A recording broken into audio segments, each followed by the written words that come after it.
15ನೇ ಅಧ್ಯಾಯದ ಕಡೆಯಲ್ಲಿ ನಾವಿದ್ದೀವಿ. ಕ್ಷರ ಮತ್ತು ಅಕ್ಷರ ಪುರುಷರ ಸ್ವರೂಪ ಸ್ವಭಾವಗಳ ವಿವೇಚನೆ, ಜಗದ್ವೃಕ್ಷ, ಅದರ ಬಗ್ಗೆ ಹೇಳ್ತಾ ಸಮಷ್ಟಿ ವಿಶ್ವದ ಸ್ವರೂಪ ಏನು ಅಂತ ಗೊತ್ತಾಯಿತು. ಆಮೇಲೆ ವ್ಯಷ್ಟಿಯಾದಂಥ ಮಮೈವಾಂಶೋ ಜೀವಲೋಕೆ ಜೀವಭೂತ ಸನಾತನಃ ಅನ್ನುವಲ್ಲಿ ಜೀವಾತ್ಮ ವ್ಯಷ್ಟಿಯ ಒಂದು ಸ್ವರೂಪ ತಿಳಿಯಿತು. ಇವೆರಡನ್ನೂ ಸೇರಿಸಿ ಕ್ಷರ ಅಂತ, ಅಕ್ಷರವಾದದ್ದು ಪರತತ್ವ ಅಂತ, ದ್ವಾವಿಮೌ ಪುರುಷೌ ಲೋಕೆ ಕ್ಷರಶ್ಚಾಕ್ಷರ ಏವಚ ಕ್ಷರಸ್ಸರ್ವಾಣಿ ಭೂತಾನಿ ಕೂಟಸ್ಥ ಅಕ್ಷರ ಉಚ್ಯತೆ. ಅಂದರೆ ಕ್ಷರವಾದದ್ದು ಎಲ್ಲ ಪಂಚಭೌತಿಕವಾದಂತಹ ಯಾವ ವಸ್ತುಜಾತ ಅಂತ ಇದೆ ಅದು, ನಾಮರೂಪಾತ್ಮಕವಾದಂತಹ ಎಲ್ಲ ಉಪಾಧಿಗಳು ಸೇರಿಕೊಳ್ಳುತ್ತವೆ. ಇನ್ನು ಅಕ್ಷರವಾದದ್ದು ಕೂಟಸ್ಥ, ಅಂದರೆ ಅವಿಕಾರಿಯಾದ ಅವಿನಾಶಿಯಾದ ಅಚಂಚಲವಾದಂಥ ಬುದ್ಧ ಮುಕ್ತ ಶುದ್ಧ ಸ್ವಭಾವದ ಕೇವಲ ಚೈತನ್ಯ ಅನ್ನುವುದನ್ನು ಗೀತಾಚಾರ್ಯ ಹೇಳ್ತಾನೆ. ಇಲ್ಲಿ ಅಸ್ತಿ ಭಾತಿ ಪ್ರಿಯಂ ನಾಮ ರೂಪಮಿತ್ಯಂಶ ಪಂಚಕಂ ಆದಿತ್ರಯಂ ಬ್ರಹ್ಮಣಸ್ತು ದ್ವಿತಯಂ ಜಗತಸ್ತಥಾ ಅನ್ನುವ ಮಾತು ಸ್ಮರಣೀಯ. ಅಸ್ತಿ ಭಾತಿ ಪ್ರಿಯಂ ಅನ್ನುವಲ್ಲಿ ಸತ್ ಚಿತ್ ಆನಂದ ಇದು ಬ್ರಹ್ಮಸ್ವರೂಪ. ಇನ್ನು ನಾಮ ರೂಪಗಳು ಜೀವ ಜಗತ್ ಸ್ವರೂಪ. ಹೀಗಾಗಿ ಮೊದಲ 3 ಅಕ್ಷರ, ಇನ್ನು 2 ಕ್ಷರ ಅನ್ನುವುದನ್ನು ಸಂವಾದಿಯಾಗಿ ತೆಗೆದುಕೊಳ್ಳಬಹುದು. ಉತ್ತಮ ಪುರುಷಸ್ತ್ವನ್ಯ ಪರಮಾತ್ಮೇತ್ಯುದಾಹೃತಃ ಯೋಲೋಕತ್ರಯಮಾವಿಶ್ಯ ಬಿಭರ್ತ್ಯವ್ಯಯ ಈಶ್ವರ. ಈ ಅಕ್ಷರವಾದಂತಹ ಜೀವಾತ್ಮ ಅಂದರೆ ಆತ್ಮ ಅಲ್ಲದೆ ಪರಮಾತ್ಮ ಇದ್ದಾನೆ ಅಂತಂದರೆ 3 ತತ್ವಗಳಾಯ್ತಲ್ಲ ಅಂತ. ಹಾಗಲ್ಲ, ಅಂತಃಕರಣದ ಒಂದು ಉಪಾಧಿಯಿಂದ ವಿಶಿಷ್ಟನಾದಂತಹ ಆ ಆತ್ಮನನ್ನು ಜೀವ ಅಂತ ಕರೀತಾರೆ.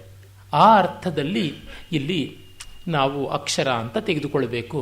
ಕ್ಷರ ಅನ್ನುವುದು ಜಡವಾದಂಥ ಪ್ರಪಂಚ ಅಥವಾ ಪಂಚಭೌತಿಕವಾದ ಪ್ರಪಂಚ ಅಂತಂದರೆ ಒಂದು ಕ್ಷರ ಅನ್ನುವುದನ್ನು ಜಗತ್ತು ಅಂತ, ಅಕ್ಷರ ಅನ್ನೋದ್ರೊಳಗೆ ಜೀವ ಅಂತ, ಇನ್ನು ಉತ್ತಮ ಪುರುಷ ಅನ್ನುವ ಪರಪುರುಷ ಪರಮಾತ್ಮ ಪರಮಪುರುಷ ಅಂತ ಯಾವನಿದ್ದಾನೆ ಅವನನ್ನು ಈಶ್ವರ ಅಂತ ತೆಗೆದುಕೊಳ್ಳಬೇಕಾಗುತ್ತೆ.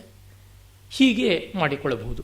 ಭಗವದ್ ರಾಮಾನುಜಾಚಾರ್ಯರ ತತ್ವದಂತೆ ಹೇಳುವುದಾದರೆ ಕ್ಷರ ಅನ್ನುವಂಥದ್ದು ಅಚಿತ್ ಪ್ರಪಂಚ, ಇನ್ನು ಅಕ್ಷರ ಅನ್ನುವುದು ಚಿತ್ ಪ್ರಪಂಚ. ಇವೆರಡೂ ಸೇರಿ ಶೇಷ ಅಂತಾಗುತ್ತೆ. ಇನ್ನು ಬರತಕ್ಕಂತಹ ಪರಮಪುರುಷ ಅಥವಾ ಉತ್ತಮ ಪುರುಷ ಅನ್ನುವನನ್ನು ಶೇಷಿ, ಇವೆರಡನ್ನೂ ತಾನು ತಾಳಿರ್ತಕ್ಕಂಥವನು. These two belong to him, but he is not belonging to them, he holds them. ಆ ವ್ಯಕ್ತಿಗೆ, ಆ ಪರಮಾತ್ಮನಿಗೆ ಇವು ಸೇರಿವೆ, ಅವನು ಇವುಗಳಿಗೆ ಸೇರಿಲ್ಲ. ನತ್ವಹಂ ತೇಷು ತೇ ಮಯಿ ಅಂತ ಭಗವದ್ಗೀತೆಯಲ್ಲಿ ಬರುವುದು ಯಾವುದಿದೆ ಅದು. ಶಂಕರರೇ ತಮ್ಮ ವಿಷ್ಣು ಷಟ್ಪದಿ ಸ್ತೋತ್ರದಲ್ಲಿ ಹೇಳ್ತಾರಲ್ಲ, ಸತ್ಯಪಿ ಭೇದಾಪಗಮೇ ನಾಥ ತವಾಹಂ ನ ಮಾಮಕೀನಸ್ತ್ವಂ ಸಾಮುದ್ರೋ ಹಿ ತರಂಗ ಕ್ವಚನ ಸಾಮುದ್ರೋ ನಚ ತಾರಂಗ.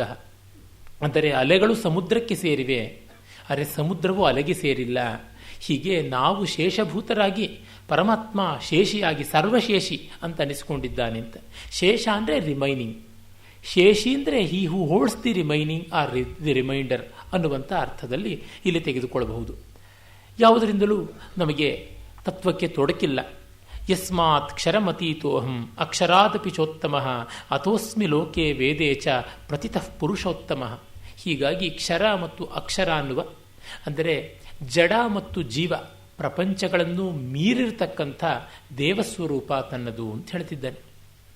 ಮಧ್ವಾಚಾರ್ಯರಾದರೂ ಜಗತ್ತು, ಜೀವ ಮತ್ತು ಈಶ್ವರ ಅನ್ನುವ ತತ್ವತ್ರಯವನ್ನು ಒಪ್ಪಿಕೊಂಡು ಅಲ್ಲಿರ್ತಕ್ಕಂತಹ ಭೇದಗಳನ್ನು ನಿರೂಪಣೆ ಮಾಡ್ತಾರಲ್ಲ, ಅದು ಇಲ್ಲಿ ಒದಗಿ ಬರತಕ್ಕಂಥದ್ದಾಗಿದೆ. ಬೇರೆ ಬೇರೆ ಹಂತಗಳಲ್ಲಿ ಈ ವಿಭಾಗ ಕ್ರಮಗಳು ತಾವಾಗಿ ತೋರಿಕೊಳ್ಳುತ್ತವೆ. ಆಮೇಲೆ ಕಟ್ಟಕಡೆಯಲ್ಲಿ ಉಳಿಯತಕ್ಕಂಥದ್ದು ಒಂದೇ ಪರತತ್ವ, ಸದೈಕ ರೂಪವಾದದ್ದು ಅಂತ. ಯೋ ಮಾಂ ಏವಂ ಅಸಮ್ಮೂಢ ಜಾನಾತಿ ಪುರುಷೋತ್ತಮಂ ಸ ಸರ್ವವಿದ್ ಭಜತಿ ಮಾಂ ಸರ್ವಭಾವೇನ ಭಾರತ. ಹಾಗಾಗಿ ಮೂಢ ಬುದ್ಧಿಯನ್ನು ಬಿಟ್ಟು ಅಸಮ್ಮೂಢ ಅಂದರೆ ಯಾವ ಅಜ್ಞಾನವೂ ಇಲ್ಲದೆ ಭಜತಿ ಸರ್ವವಿತ್ ಅಂತ ಈ ಆತ್ಮಸ್ವರೂಪವನ್ನು ತಿಳಿದು ಭಜನೆ ಮಾಡ್ತಾನೋ ಸರ್ವಭಾವೇನ. ಭಜಿಸುವುದು ಅಂತಂದರೆ ಚಪ್ಪಾಳೆ ತಟ್ಕೊಂಡು ಭಜನೆ ಹಾಡುವುದು ಅರ್ಥ ಅಲ್ಲ. ಭಜ ಸೇವಾಯಾಮ್, ಭಜ ಸಂವಿಭಾಗೆ ಅಂತ ಹಂಚಿಕೊಳ್ಳುವುದು, ಆ ಭಾವನೆಯನ್ನು ಅನುಭವಿಸುವುದು, ಅದನ್ನು ಶ್ರದ್ಧೆಯಿಂದ ಆಧರಿಸ್ತಕ್ಕಂಥದ್ದು ಅನ್ನುವ ಅರ್ಥ. ಅಂದರೆ ಭಜ ಅನ್ನೋ ಧಾತುವಿನಿಂದ ಪಾಕಗೊಳ್ಳುವಂಥದ್ದು, ಪಚನಗೊಳ್ಳುವಂಥದ್ದು, ಹದವಾಗುವಂಥದ್ದು, ಸೀಸನಿಂಗ್ ಅನ್ನುವ ಅರ್ಥ ಕೂಡ ಬರುತ್ತದೆ. ಈಗ ಭಕ್ತ, ಭಜಕ, ಭಕ್ತಿ ಇವೆಲ್ಲ ಕೂಡ ನಮಗೆ ಗೊತ್ತಾಗುವಂಥದ್ದು ಒಂದೇ ಅರ್ಥಸ್ವರೂಪದ ಬೇರೆ ಬೇರೆ ಛಾಯೆಗಳಲ್ಲಿವೆ. ಅದೆಲ್ಲ ಪರಿಪಾಕಗೊಳ್ಳುವುದು ಅಂತ ಅರ್ಥ. ಪರಮಾತ್ಮನ ಉಪಾಸನೆ ಅಂತಂದರೆ ಪರಮಾತ್ಮನಿಗೆ ನಾವು ಏನೋ ಮಾಡ್ತಾ ಇದ್ದೀವಿ ಅಂತಲ್ಲ, ತನ್ಮೂಲಕ ನಾವು ಪರಿಪಾಕಗೊಳ್ತಾ ಇದ್ದೀವಿ, ನಾವು ಉದ್ಧಾರವಾಗ್ತಾ ಇದ್ದೀವಿ. ಅದರಿಂದಲೇ ಸೇವೆಯ ಬಗ್ಗೆ ಹೇಳುವಾಗ service is not offering, it is accepting, it is getting something ಅಂತ. ನಾವು ಪಡೀತಕ್ಕಂಥದ್ದು ಸೇವೆಯೇ ಹೊರತು ಕೊಡುವಂಥದ್ದಲ್ಲ ಅಂತ. ಆ ದೃಷ್ಟಿಯಿಂದಲೇ ಸೇವಾ ಮನೋಧರ್ಮ ಸೇವೆಯನ್ನು ಮಾಡ್ತೀನಿ ಅಂತಂದರೆ ತನ್ಮೂಲಕ ನನಗೆ ಚಿತ್ತಶುದ್ಧಿಯನ್ನು, ನನಗೆ ಆತ್ಮೋನ್ನತಿಯನ್ನು ಸಂಪಾದಿಸಿಕೊಳ್ತಾ ಇದ್ದೀನಿ ಎನ್ನುವುದು. ಈಶ್ವರ ಶ್ರದ್ಧೆ, ಈಶ್ವರ ಪ್ರಣಿಧಾನ ಅನ್ನುವುದಕ್ಕೆ ಅದೇ ಅರ್ಥ ಇಲ್ಲಿ. ಹೀಗೆ ಹೇಳ್ತಾ ಅಧ್ಯಾಯವನ್ನು ಮುಗಿಸ್ತಾನೆ ಪರಮಾತ್ಮ. ಇತಿ ಗುಹ್ಯತಮಂ ಶಾಸ್ತ್ರಂ ಇದಮುಕ್ತಂ ಮಯಾನಘ ಏತದ್ ಬುದ್ಧ್ವಾ ಬುದ್ಧಿಮಾನ್ ಸ್ಯಾತ್ ಕೃತಕೃತ್ಯಶ್ಚ ಭಾರತ. ಇದು ಅತ್ಯಂತ ರಹಸ್ಯವಾದದ್ದು ಅಂತ. ಅಂದರೆ ವಿಶ್ವಸ್ವರೂಪ, ಜೀವಸ್ವರೂಪ, ಜಗದೀಶ್ವರ ಸ್ವರೂಪ, ಜಗಜ್ಜೀವೇಶ್ವರ ಯೋಗ ಅನ್ನುವ ತತ್ವತ್ರಯ ವಿಭಾಗ ಯಾವುದಿದೆ ಅದು ಪರಮ ಗೋಪ್ಯವಾದದ್ದು. ಇದು ರಹಸ್ಯ ಯಾರಿಗೂ ಹೇಳಬಾರ್ದು ಅಂದರೆ ಅದಕ್ಕೆ ನೀವು ಮುಚ್ಚಿಟ್ರಿ. ನೀವು ಹಾಗಾಗಿಯೇ ವಿಶೇಷತಃ ಸವರ್ಣೀಯರು, ಉತ್ತಮ ವರ್ಣೀಯರು, ದ್ವಿಜರು, ಬ್ರಾಹ್ಮಣರು ಅಂತ ಹೇಳುವವರು ಮಿಕ್ಕವರಿಗೆ ಇದು ಗೋಚರವಾಗದಂತೆ ಮಾಡಿದರು ಅನ್ನುವ ಆಕ್ಷೇಪವನ್ನು ಬಹಳ ಸುಲಭವಾಗಿ ಹೇಳ್ತಾರೆ.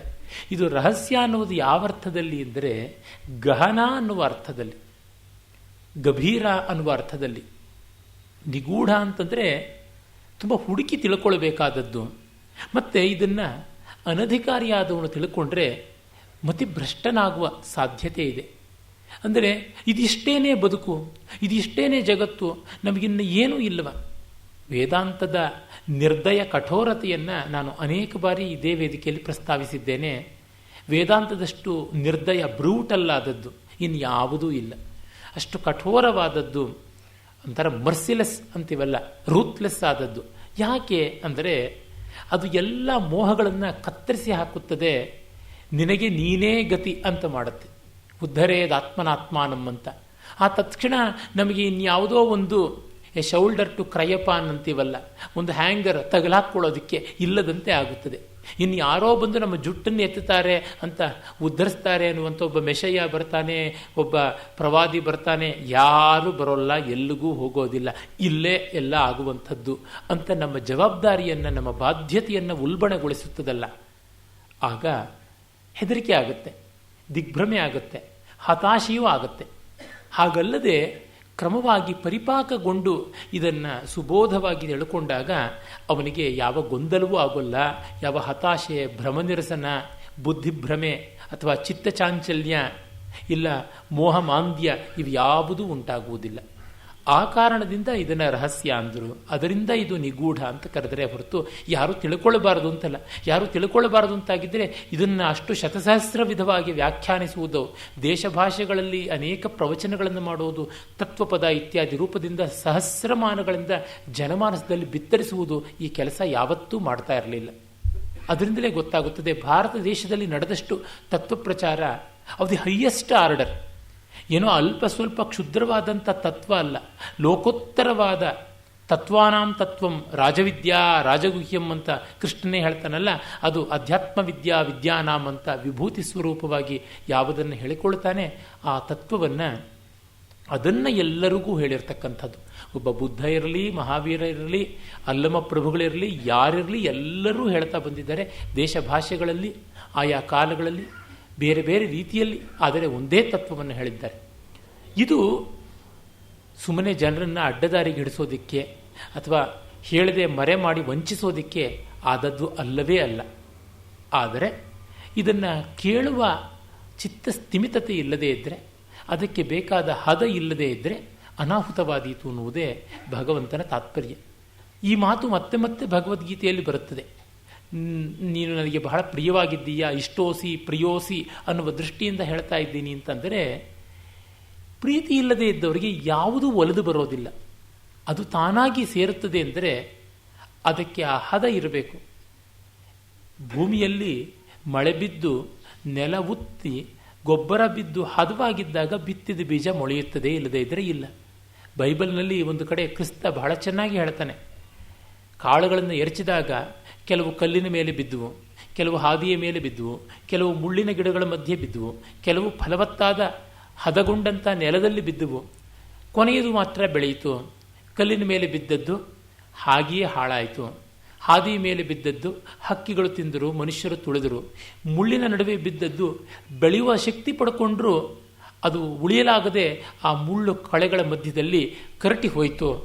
ಹೀಗೆ ಕೆಲವರು ಸಂಪೂರ್ಣ ತತ್ವಕ್ಕೆ ವಿಮುಖರೇ ಆಗಿರ್ತಾರೆ, ಒಪೇಕ್ ಅಂಥವರು ಕಲ್ಲಿನ ಮೇಲೆ ಬಿದ್ದಂತೆ. ಇನ್ನು ಕೆಲವರು ನಾನಾ ವಿಚಾರಗಳು ಬಂದು ಹೋಗ್ತಾ ಇರ್ತವೆ, ಯಾವುದೂ ನಿಲ್ಲೋದಿಲ್ಲ, ಹಾಗಾಗಿ ಹಕ್ಕಿಗಳು ಹಾದಿ ಹೋಕರು ಅದನ್ನು ಹಾಳು ಮಾಡುವಂತೆ ಆಗುತ್ತದೆ. ಮತ್ತು ಇನ್ನು ಕೆಲವರು ಆ ವಿಚಾರಕ್ಕೆ ಬೇಕಾದ ಪರಿಪಾಕವನ್ನು ಒಂದು ಮಟ್ಟಕ್ಕೆ ಪಡ್ಕೊಂಡಿದ್ರು, ದುಷ್ಟ ಚಿಂತನೆಗಳು ಪ್ರಬಲವಾಗಿ ಅವುಗಳ ಮಧ್ಯದಲ್ಲಿ ಇವು ಸೊರಗಿ ಹೋಗುತ್ತವೆ. ಇನ್ನು ಕೆಲವರು ಮಾತ್ರ ಅಂತಃಪರಿಪಾಕವನ್ನು, ಆಚಾರವನ್ನು ಎಲ್ಲ ಉಳಿಸಿಕೊಂಡ ಕಾರಣ ಅಲ್ಲಿ ಇದು ಸಮೂಲವಾಗಿ ದೃಢಕಲ್ಪವಾಗಿ ಬೆಳೆಯುತ್ತದೆ ಅಂತ. ಇದು ಎಲ್ಲ ತತ್ವಶಾಸ್ತ್ರಜ್ಞರು, ಎಲ್ಲ ಅಧ್ಯಾತ್ಮವಿದರು ಹೇಳಿರುವಂಥದ್ದೇ. ಈ ರೀತಿ 15ನೇ ಅಧ್ಯಾಯ ಮುಗಿದು ಇನ್ನು ನಾವು ಮುಂದಿನ ವಿಚಾರಗಳನ್ನು ನೋಡಬೇಕು. ನೆನ್ನೆಯೇ ನಿವೇದನೆ ಮಾಡಿಕೊಂಡಿದ್ದೆ, ಗುಣತ್ರಯವನ್ನು ಆಮೇಲೆ ಸ್ವೀಕರಿಸೋದು ಅಂದರೆ 14ನೇ ಅಧ್ಯಾಯವನ್ನು ಬಿಟ್ಟು 15ಕ್ಕೆ ಬಂದಿದ್ದು ಅಂತ. ಆಗಲೇ ಮತ್ತೂ ಒಂದು ಮಾತು ಹೇಳಿದ್ದೆ, ಮುಂದೆ ಬರುವ 16ನೇ ಅಧ್ಯಾಯ ದೈವಾಸುರ ಸಂಪದ್ ವಿಭಾಗ ಅಂತ ಯಾವುದಿದೆ ಅದು ಮೊದಲಿಗೆ ಹೇಳಿದ್ರೆ ಹೆಚ್ಚು ಪ್ರಯೋಜನವಾದೀತು. ದೈವಿ ಸಂಪತ್ತು ಆಸುರಿ ಸಂಪತ್ತು ಅಂದರೆ ಏನು ಅಂತ ಸ್ಪಷ್ಟ ಮಾಡಿಕೊಂಡು ಆಮೇಲೆ ತ್ರಿಗುಣಗಳಿಗೆ ಬಂದು ಆಮೇಲೆ ತನ್ಮೂಲಕವಾಗಿ ಉನ್ಮೀಲಿತವಾಗತಕ್ಕಂಥ ಶ್ರದ್ಧಾತ್ರಯಕ್ಕೆ ಬಂದರೆ ಒಂದು ಸಾಮಂಜಸ್ಯ ಉಂಟಾದೀತು ಅಂತ. ಆ ಕಾರಣ ನೇರವಾಗಿ ನಾವು 16ನೇ ಅಧ್ಯಾಯಕ್ಕೆ ಹೋಗಿ ಆಮೇಲೆ 14ಕ್ಕೆ ಬಂದು ಮತ್ತೆ 17ಕ್ಕೆ ಆ ಬಳಿಕ 18 ಅಂತ ಈ ರೀತಿಯಾದಂಥ ಮೇಲ್ನೋಟಕ್ಕೆ ವ್ಯುತ್ಕ್ರಮವಾದರೂ ತತ್ವ ಜಿಜ್ಞಾಸುಗಳಿಗೆ ಸಾಧಕರಿಗೆ ಪ್ರಯೋಜನವಾದೀತು ಅನ್ನುವ ಈ ಅನ್ವಯವನ್ನು ಅನುಸರಿಸ್ತಾ ಇದ್ದೀನಿ. 16ನೇ ಅಧ್ಯಾಯದಲ್ಲಿ ಪರಮಾತ್ಮ ಆಸುರಿ ಸಂಪತ್ತು ದೈವಿ ಸಂಪತ್ತು ಏನು ಅನ್ನೋದನ್ನು ನೇರವಾಗಿ ಹೇಳ್ತಾನೆ. 26 ಗುಣಗಳು ದೈವಿ ಸಂಪತ್ ಸ್ವರೂಪ ಅಂತಾನೆ. ಅಭಯಂ ಸತ್ವ ಸಂಶುದ್ಧಿ, ಜ್ಞಾನಯೋಗ ವ್ಯವಸ್ಥಿತಿ, ದಾನಂ ದಮಶ್ಚ ಯಜ್ಞಶ್ಚ ಸ್ವಾಧ್ಯಾಯಸ್ತಪ ಆರ್ಜವಂ, ಅಹಿಂಸಾ ಸತ್ಯಮಕ್ರೋಧ, ತ್ಯಾಗ ಶಾಂತಿ ಅಪೈಶುನಂ, ದಯಾ ಭೂತೇಷು ಅಲೋಲುಪ್ತ್ವಂ, ಮಾರ್ದವಂ ಹ್ರೀಹಿ ಅಚಾಪಲಂ, ತೇಜ ಕ್ಷಮಾ ಧೃತಿ ಶೌಚಂ ಅದ್ರೋಹೋ ನಾತಿಮಾನಿತ ಭವಂತಿ ಸಂಪದಂ ದೈವೀಂ ಹ್ಯಭಿಜಾತಸ್ಯ ಭಾರತ.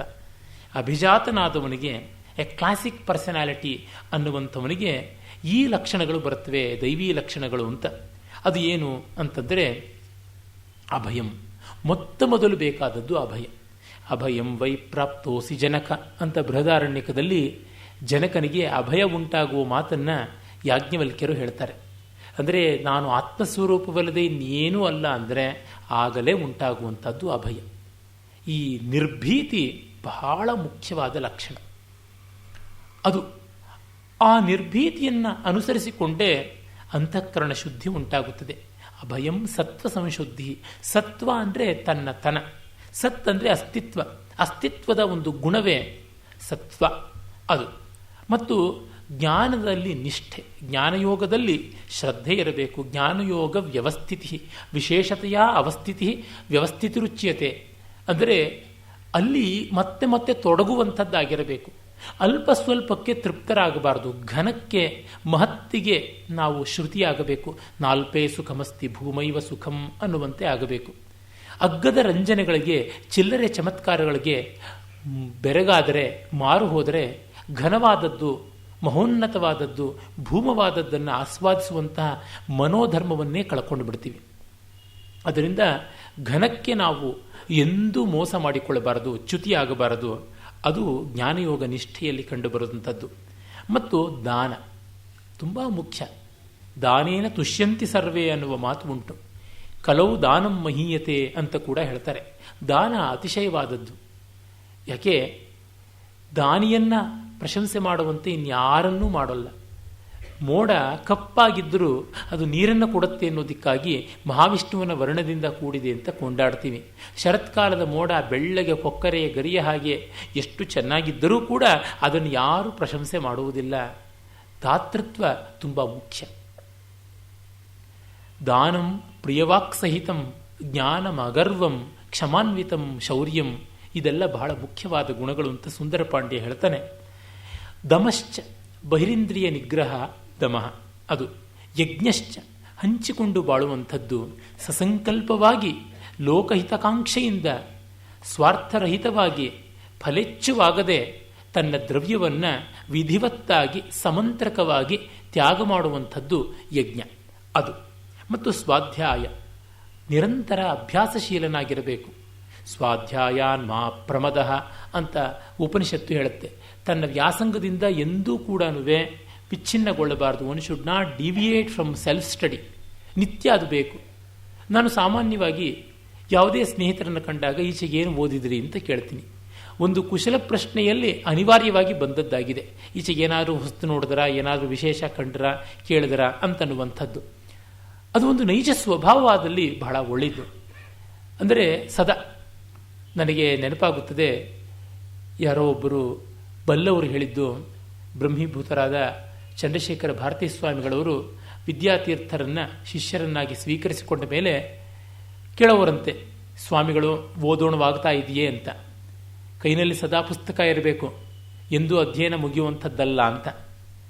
ಹೀಗೆ ಜಗದ್ಗುರುಗಳಾದವರು ಅನೇಕ ಕಾರ್ಯಭಾರಗಳಿದ್ದವರಿಗೂ ಕೂಡ ಅದು ಮರೆಯಬಾರದಂಥ ಒಂದು ಪಾಠವಾಗಬೇಕು ಅಂತ. ಅದು ಅಧ್ಯಯನ ನಿರಂತರವಾಗಿ ಸಾಗಬೇಕು. ಸ್ವಾಧ್ಯಾಯ ಅನ್ನೋದಕ್ಕೆ ವೇದಾಧ್ಯಯನ ಅಂತ ವಿಶೇಷವಾದ ಅರ್ಥ ಇದೆ. ವೇದ ಜ್ಞಾನ ಅನ್ನುವ ವ್ಯಾಪಕಾರ್ಥವನ್ನು ತೆಗೆದುಕೊಂಡಾಗ ಎಲ್ಲ ಸದ್ಗ್ರಂಥಗಳ ವಿಚಾರ ಒಳ್ಳೆಯದು. ಡಿ ವಿ ಜಿಯವರಿಗೆ ವಿಶ್ವೇಶ್ವರಯ್ಯವರು ಹೇಳುವರಂತೆ, ನೀನು ಜೀವನಕ್ಕೆ ತೈಲಪ್ರಾಯವಾದ ಗ್ರಂಥಗಳನ್ನು ದಿವಸ ಓದ್ತಾ ಇದೆಯಾ ಅಂತ. ಆಗೋಲ್ಲ ಅಂದರೆ 15 ನಿಮಿಷ ತಡವಾಗಿ ಮಲಕ್ಕೋ ಅಥವಾ 15 ನಿಮಿಷ ಮೊದಲು ಹೇಳೋ. ಉತ್ತಮ ಸದ್ಗ್ರಂಥಗಳನ್ನು ವಾಚನ ಮಾಡಬೇಕು, ಮನನ ಮಾಡಬೇಕು, ಆಗಿಂದಾಗಿಯೇ ಉಲ್ಲೇಖ ಮಾಡ್ತಾ ಇರಬೇಕು. ಸದ್ಗ್ರಂಥದ ಮೇಲಿನ ಸ್ವಾಮ್ಯ ಹತೋಟಿ ಎನ್ನುವುದು ಒಂದು ಜೀವನದ ಸೌಭಾಗ್ಯ. ಹಾಗಲ್ಲದೆ ಸರಸ್ವತಿ ಶತ್ರುಗಳಾಗಿಬಿಟ್ರೆ, ಪುಸ್ತಕ ದ್ವೇಷಗಳಾಗಿಬಿಟ್ರೆ ಬಹಳ ಕಷ್ಟ. ಆಮೇಲೆ ತಪಸ್ಸು. ತಪಸ್ಸು ಅಂತಂದರೆ ಬೇಯುವಿಕೆ, ಪಾಕವಾಗುವಿಕೆ ಅಂತ. ಇನ್ನೊಂದು ಈ ಯಜ್ಞ, ದಾನ, ಅಧ್ಯಯನ ಇತ್ಯಾದಿಗಳು ಆದಮೇಲೆ ಕೊರಗದೇ ಇರತಕ್ಕಂಥ ಅನಿರ್ವೇದ ಬುದ್ಧಿ, ಅದನ್ನು ತಪಸ್ಸು ಅಂತ ಕರೀಬಹುದು. ಆರ್ಜವ, ರುಜುತ್ವ, ತುಂಬ ವ್ಯಕ್ತಿಯನ್ನು ಅರ್ಥ ಮಾಡಿಕೊಳ್ಳೋದಕ್ಕೆ ಸಂಕೀರ್ಣವಾಗಬಾರದು. ಆತ ಗಂಭೀರವಾಗಿರಬಹುದು, ಆಳವಾಗಿರಬಹುದು, ಆದರೆ ಬಗ್ಗಡವಾಗಿರಬಾರದು. ತಿಳಿಯಾದ ನೀರು ಎಷ್ಟು ಆಳವಾಗಿದ್ದರೂ ಕೂಡ ತಳದಲ್ಲಿ ಹಾಕಿದ ನಾಣ್ಯ ಫಳಫಳನೆ ಹೊಳೆಯುತ್ತದೆ. ಹಾಗಿರಬೇಕು. ರುಜುತ್ವ, ನುಡಿದರೆ ಮುತ್ತಿನ ಹಾರದಂತಿರಬೇಕು, ನುಡಿದರೆ ಮಾಣಿಕ್ಯದ ದೀಪ್ತಿಯಂತಿರಬೇಕು, ನುಡಿದರೆ ಸ್ಫಟಿಕದ ಶಲಾಖೆಯಂತಿರಬೇಕು ಅಂತಾರಲ್ಲ, ಸಲಾಖೆ ನೇರವಾಗಿರಬೇಕು, ಹಾಗೆ ತೋರಬೇಕು. ಅಂದರೆ ಅವರ ಮಾತಿನ ಮರ್ಮಗಳು, ವ್ಯಕ್ತಿತ್ವದ ರೀತಿ ನೀತಿಗಳು ಹೀಗೋ ಹಾಗೋ ಹೇಗೋ ಅಂತ ಊಹೆ ಮಾಡಿಕೊಳ್ಳೋ ಥರ ಇರಬಾರದು. ಅವರ ವರ್ತನೆ ಹೀಗೆ ಅಂತ ಸಾಮಾನ್ಯ ಮತ್ತೊಬ್ಬರು ಪ್ರೆಡಿಕ್ಟಬಲ್ ಆಗಿರಬೇಕು. ರಾಜಕಾರಣಿಗಳು ಮಾಡ್ತಾರಲ್ಲ, ಈ ನಮ್ಮ ರಾಜ್ಯದಲ್ಲಿ 2020 ಮ್ಯಾಚ್ ಈಚೆಗೆ ಅಷ್ಟೇ ಆಗಿ ಅದು ಏನೆಲ್ಲ ಅವಿವೇಕದ ಆಯಾಮಗಳನ್ನು ಪಡ್ಕೊಳ್ಳುತ್ತೆ ಅಂತ ನೋಡಿದ್ದೀವಿ. ಹಾಗೆ ಕ್ಷಣ ಕ್ಷಣಕ್ಕೆ ಗೋಸುಂಬಿಯಂತೆ ಬದಲಾಗುವಂಥದ್ದು ರುಜುತ್ವದ ಲಕ್ಷಣ ಅಲ್ಲ. ಋತ, ರುಜು, ಋಣ, ಋತು ಇವೆಲ್ಲ ಕೂಡ ದೊಡ್ಡ ದೊಡ್ಡವಾದಂಥದ್ದು. ಆ ದಾರಿಯಲ್ಲಿ ಇರಬೇಕು ಅಂತ ಹೇಳ್ತಾನೆ. ಆಮೇಲೆ ಅಹಿಂಸೆ, ಮನಸ ವಚಸ ಕರ್ಮಣ ಮತ್ತೊಂದು ಕೇಡು ಮಾಡದೇ ಇರತಕ್ಕಂಥದ್ದು.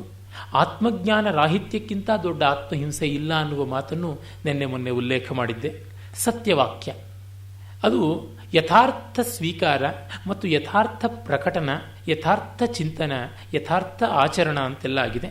ಅಕ್ರೋಧ, ರಾಗದ್ವೇಷಗಳು ಅಂತ ನಾವು 2 ಪಾಶಗಳು ಹೇಳ್ತೀವಲ್ಲ, ಅದರೊಳಗೆ ರಾಗದ್ದು ಒಂದು ಮುಖವಾದರೆ ದ್ವೇಷದ್ದು ಒಂದು ಮುಖ, ಅದನ್ನೇ ಕ್ರೋಧ ಅಂತ ಕರಿತೀವಿ.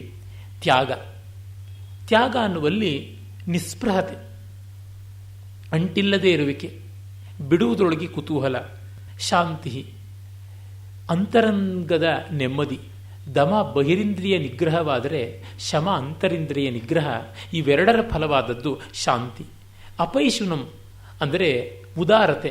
ಉದಾರತೆ ಬರೀ ಹಣಕಾಸು ವ್ಯವಹಾರಗಳಲ್ಲಿ ಮಾತ್ರವಲ್ಲ, ಮನೋಧರ್ಮದಲ್ಲಿ ಒಂದು ಔದಾರ್ಯ, ಮ್ಯಾಗ್ನಾನಿಮಿಟಿ ಅಂತ ಯಾವುದನ್ನು ಹೇಳ್ತೀವಿ, ಬ್ರಾಡ್ ಮೈಂಡೆಡ್ನೆಸ್ ಅಂತ ಏನನ್ನು ಹೇಳ್ತೀವಿ, ಅವೆಲ್ಲ ಕೂಡ ಅಲ್ಲಿ ಬರುತ್ತದೆ. ಅದು ಯಾರ ಬಗ್ಗೆಗೂ ಸಣ್ಣ ಮಾತಾಡದೇ ಇರುವುದು, ವ್ಯಕ್ತಿಯ ಸ್ಥಿತಿಗಿಂತ ಹೆಚ್ಚಾಗಿ ವಸ್ತುಸ್ಥಿತಿಯ ಸಂಗತಿಗೆ ಬೆಲೆ ಕೊಡ್ತಕ್ಕಂಥದ್ದು. ವ್ಯಕ್ತಿಯೊಬ್ಬ ಹೀಗೆ ಮಾಡಿದ ಅನ್ನೋದೊಳಗೆ ಆ ಮಾಡುವಿಕೆಗೆ ಹೆಚ್ಚಿನ ಅವಧಾರಣೆಗೆ ಹೊರತು ಆ ವ್ಯಕ್ತಿ ಎನ್ನುವಂಥದ್ದಲ್ಲ. ಈ ಕೆಲಸ ಸರಿಯಾಗಲಿಲ್ಲ ಅಂತವೇ ಹೊರತು ನೀನು ಸರಿಯಲ್ಲ ಅನ್ನುವ ದೃಷ್ಟಿಯಿಂದ ಹೋಗುವಂಥದ್ದು. ಅಂದರೆ acting to the situation, not to the person. ಯಾಕೆಂದರೆ ವ್ಯಕ್ತಿಯಲ್ಲಿ ಅನೇಕ ಸ್ತರಗಳಿರ್ತವೆ, ಅನೇಕ ಎಳೆಗಳಿರ್ತವೆ. ಅಂದರೆ ಸಂದರ್ಭವನ್ನು ಸ್ಪಷ್ಟೀಕರಿಸಿಕೊಳ್ಳಬಹುದಾದದ್ದು. ದಯಾ ಭೂತೇಶು, ಜೀವಜಾತದಲ್ಲಿ ಎಲ್ಲ ಅಸ್ತಿತ್ವ ಇರತಕ್ಕಂಥದ್ರೊಳಗೆ ದಯೆ ಇರತಕ್ಕಂಥದ್ದು. ಅದು ಆತ್ಮವಿಸ್ತರಣದಿಂದ, extension of one's own self, ಅದರಿಂದ ಬರುವಂಥದ್ದು. ಮತ್ತು ಅಲೋಲುಪ್ತ್ವ, ಚಾಂಚಲ್ಯಕ್ಕೆ ಒಳಗಾಗದೆ ಇರತಕ್ಕಂಥದ್ದು. ಆ ಬಳಿಕ ಮೃದುವಾದ ಸ್ವಭಾವ, ಮಾರ್ಧವ. ತುಂಬ ಕಠೋರತೆ ಬಂದರೆ ಎಷ್ಟೋ ಬಾರಿ ನಮಗೆ ವಿಚಾರಗಳು ಗೋಚರವಾಗೋಲ್ಲ. ಹತ್ತಿಗೆ ಮೃದುತ್ವ ಇರೋದರಿಂದ ನೀರನ್ನು ಹೀರಿಕೊಳ್ಳುತ್ತೆ, ಆದರೆ ಕಲ್ಲಿಗೆ ಮೃದುತ್ವ ಇಲ್ಲದೆ ಇರೋ ಕಾರಣ ಏನನ್ನೂ ಹೀರಿಕೊಳ್ಳೋದಿಲ್ಲ. ಹ್ರೀಹಿ, ಲಜ್ಜೆ ಅಂದರೆ ಲೋಕಾಪವಾದ ಮತ್ತೆ ಇನ್ನು ಬೇರೆಯವರ ಆಕ್ಷೇಪ ಏನಾದೀತು ಅನ್ನುವ ಎಚ್ಚರದಿಂದ ನಾವು ವರ್ತಿಸುವಿಕೆ ಇದೆಯಲ್ಲ, ಅದು ಹ್ರೀ, ಮರ್ಯಾದ, ಇತಿಕರಣ, ಮಿತಿಕರಣ. ಆ ಲಜ್ಜೆ ಎಷ್ಟು ಒಳ್ಳೆಯದಾದ ಗುಣವಾಗುತ್ತದೆ ಅಂದರೆ, ಆಶಾ ಅನ್ನುವಂಥದ್ದು, ಬೈಕೆ ಅನ್ನುವಂಥದ್ದು ಕೆಟ್ಟ ಹೆಂಡತಿಯಂತೆ ನಮ್ಮನ್ನು ಹಾದಿ ಬಿಟ್ಟು ನಡೆಸಿದರೆ, ಲಜ್ಜೆ ಅನ್ನುವಂಥದ್ದು ತಾಯಿಯ ಹಾಗೆ ಕಾಪಾಡುತ್ತದೆ. ಲಜ್ಜಾ ಮಾತೇವ ರಕ್ಷತಿ ಅಂತ. ಹೀಗಂದ ತಕ್ಷಣ ಹೆಂಡತಿಯರೆಲ್ಲ ಕೆಟ್ಟವರು ಅಂತ ಮತ್ತೆ ಅದಕ್ಕೆ ವಿಪರೀತ ವ್ಯಾಖ್ಯಾನ ಮಾಡಬೇಕಾಗಿಲ್ಲ. ಕಾಮಹ ಅಂತ ಮಾಡಿಕೊಂಡ್ರೆ ಕಾಮಹ ಭರ್ತೇವ ದೂಷಯತಿ ಅಂತ, ಕೆಟ್ಟ ಗಂಡನ ಹಾಗೆ ಕಾಮ ಅಡ್ಡದಾರಿಗೆ ಎಳೆಯುತ್ತೆ ಅಂತ. ಹಾಗೆ ಬೇಕಾದರೂ ಇದನ್ನ ಪೂರ್ವಾರ್ಧವನ್ನು ತಿರುಚಿಕೊಳ್ಳಬಹುದು. ಅಚಾಪಲಂ, ಅದೇ ಚಾಪಲ್ಯ ಇಲ್ಲದೆ ಇರುವಿಕೆ. ಚಾಪಲ್ಯ ಅಂತಂದರೆ ನಮಗೆ ಮತ್ತೆ ಮತ್ತೆ ಏಕಾಗ್ರತೆ ನಿಲ್ಲದೆ ಹೋಗುವಂಥದ್ದು. 10 ವಿಷಯಗಳು 100 ರೀತಿಯಲ್ಲಿ ಕೆಣಕತಕ್ಕಂಥದ್ದು. ಬಹುಶಾಖ ಹ್ಯನಂತಾಶ್ಚ ಬುದ್ಧಯೋ ಅವ್ಯವಸಾಯಿನಾಂ ಅಂತ ಹೇಳ್ತಾನಲ್ಲ, ಆ ಅಂಶ ಇಲ್ಲಿ ಗೋಚರವಾಗುತ್ತದೆ. ಮತ್ತು ತೇಜಸ್ಸು, ವ್ಯಕ್ತಿತ್ವದಲ್ಲಿ ಒಂದು ಕಾಂತಿ ಇರಬೇಕು, ಒಂದು ದೀಪ್ತಿ ಇರಬೇಕು. ಬೆಳಕಂದರೆ ತನ್ನಂತೆ ತಾನೇ ಎಲ್ಲವನ್ನ ಪ್ರಕಾಶ ಮಾಡುತ್ತೆ, ಅದನ್ನು ಕಾಣುವುದಕ್ಕೆ ಮತ್ತೊಂದು ಬೆಳಕು ಬೇಡವಲ್ಲ. ವ್ಯಕ್ತಿಯಲ್ಲಿ ಅಂಥ ಒಂದು ವ್ಯಕ್ತಿತ್ವ ಬೇಕು. ನಾವು ಅದನ್ನು ಒಂದು ವರ್ಚಸ್ಸು ಅಂತೀವಿ, ಅವರ ಒಂದು ಕ್ಯಾರೆಕ್ಟರ್ ಅಂತೀವಿ. ಕ್ಯಾರೆಕ್ಟರ್ ಆ್ಯಂಡ್ ಪರ್ಸನಾಲಿಟಿ ಅಂತ 2 ಮುಖಗಳು. ಪರ್ಸನಾಲಿಟಿ ಅನ್ನುವುದರೊಳಗೆ ಹಲವು ಆಯಾಮಗಳು ಸೇರ್ತವೆ, ಕ್ಯಾರೆಕ್ಟರ್ ಅನ್ನೋದ್ರೊಳಗೆ ಮತ್ತೆ ಹಲವು. ಪರ್ಸನಾಲಿಟಿ ಅನ್ನುವುದು ಸ್ವಲ್ಪ ಬಾಹ್ಯಕ್ಕೆ ಸಂಬಂಧಪಟ್ಟಿದ್ದು, ಲಾಘವಕ್ಕೆ ಸಂಬಂಧಪಟ್ಟಿದ್ದು. ಕ್ಯಾರೆಕ್ಟರ್ ಅನ್ನೋದು ಇನ್ನೂ ಹೆಚ್ಚು ಅಂತರ್ಗತವಾದದ್ದು, ಇನ್ನೂ ಹೆಚ್ಚು ಗಂಭೀರವಾದದ್ದು. 2 ಮುಖ್ಯ. ಪರ್ಸನಾಲಿಟಿಯಿಂದ ಸೊಗಸು ಬರುತ್ತೆ, ಕ್ಯಾರೆಕ್ಟರಿಂದ ಘನತೆ ಉಂಟಾಗುತ್ತೆ. ಅಂದರೆ ಶೀಲದಿಂದ ವ್ಯಕ್ತಿಯ ಮೌಲ್ಯ ಹೆಚ್ಚುತ್ತದೆ. ಹಾಗೆ ವ್ಯಕ್ತಿತ್ವದಿಂದ, ಪರ್ಸನಾಲಿಟಿಯಿಂದ ವೈವಿಧ್ಯ, ರುಚಿ, ರಮಣೀಯತೆ ಅವು ಒದಗಿ ಬರುತ್ತವೆ. ಮತ್ತು ಕ್ಷಮೆ. ಕ್ಷಮೆ ಅಂತಂದರೆ ಎಲ್ಲವನ್ನ ಹೊಟ್ಟೆಗೆ ಹಾಕ್ಕೊಂಡು ಕಾಪಾಡುವಂಥ ಗುಣ, ಕೆನ್ನೆಗೆ ಹೊಡೆದ್ರೆ ಹೊಡೆಸ್ಕೊಳ್ತಕ್ಕಂಥ ಗುಣ ಅನ್ನುವಂಥದ್ದಲ್ಲ.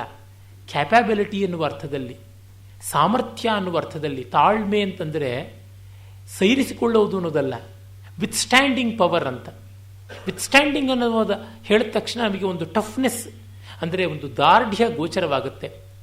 ಹಾಗಲ್ಲದೆ ಪಾರ್ಡನಿಂಗ್ ಅಂತಂದಾಗ ಕೈಲಾಗುವ ಒಂದು ಶಕ್ತಿ ಇಲ್ಲ, ಕೈಲಾಗದೇ ಇರುವ ತನ ಅನ್ನುವ ಒಂದು ಚಿತ್ರಣ ಮನಸ್ಸಿಗೆ ಬರುತ್ತೆ.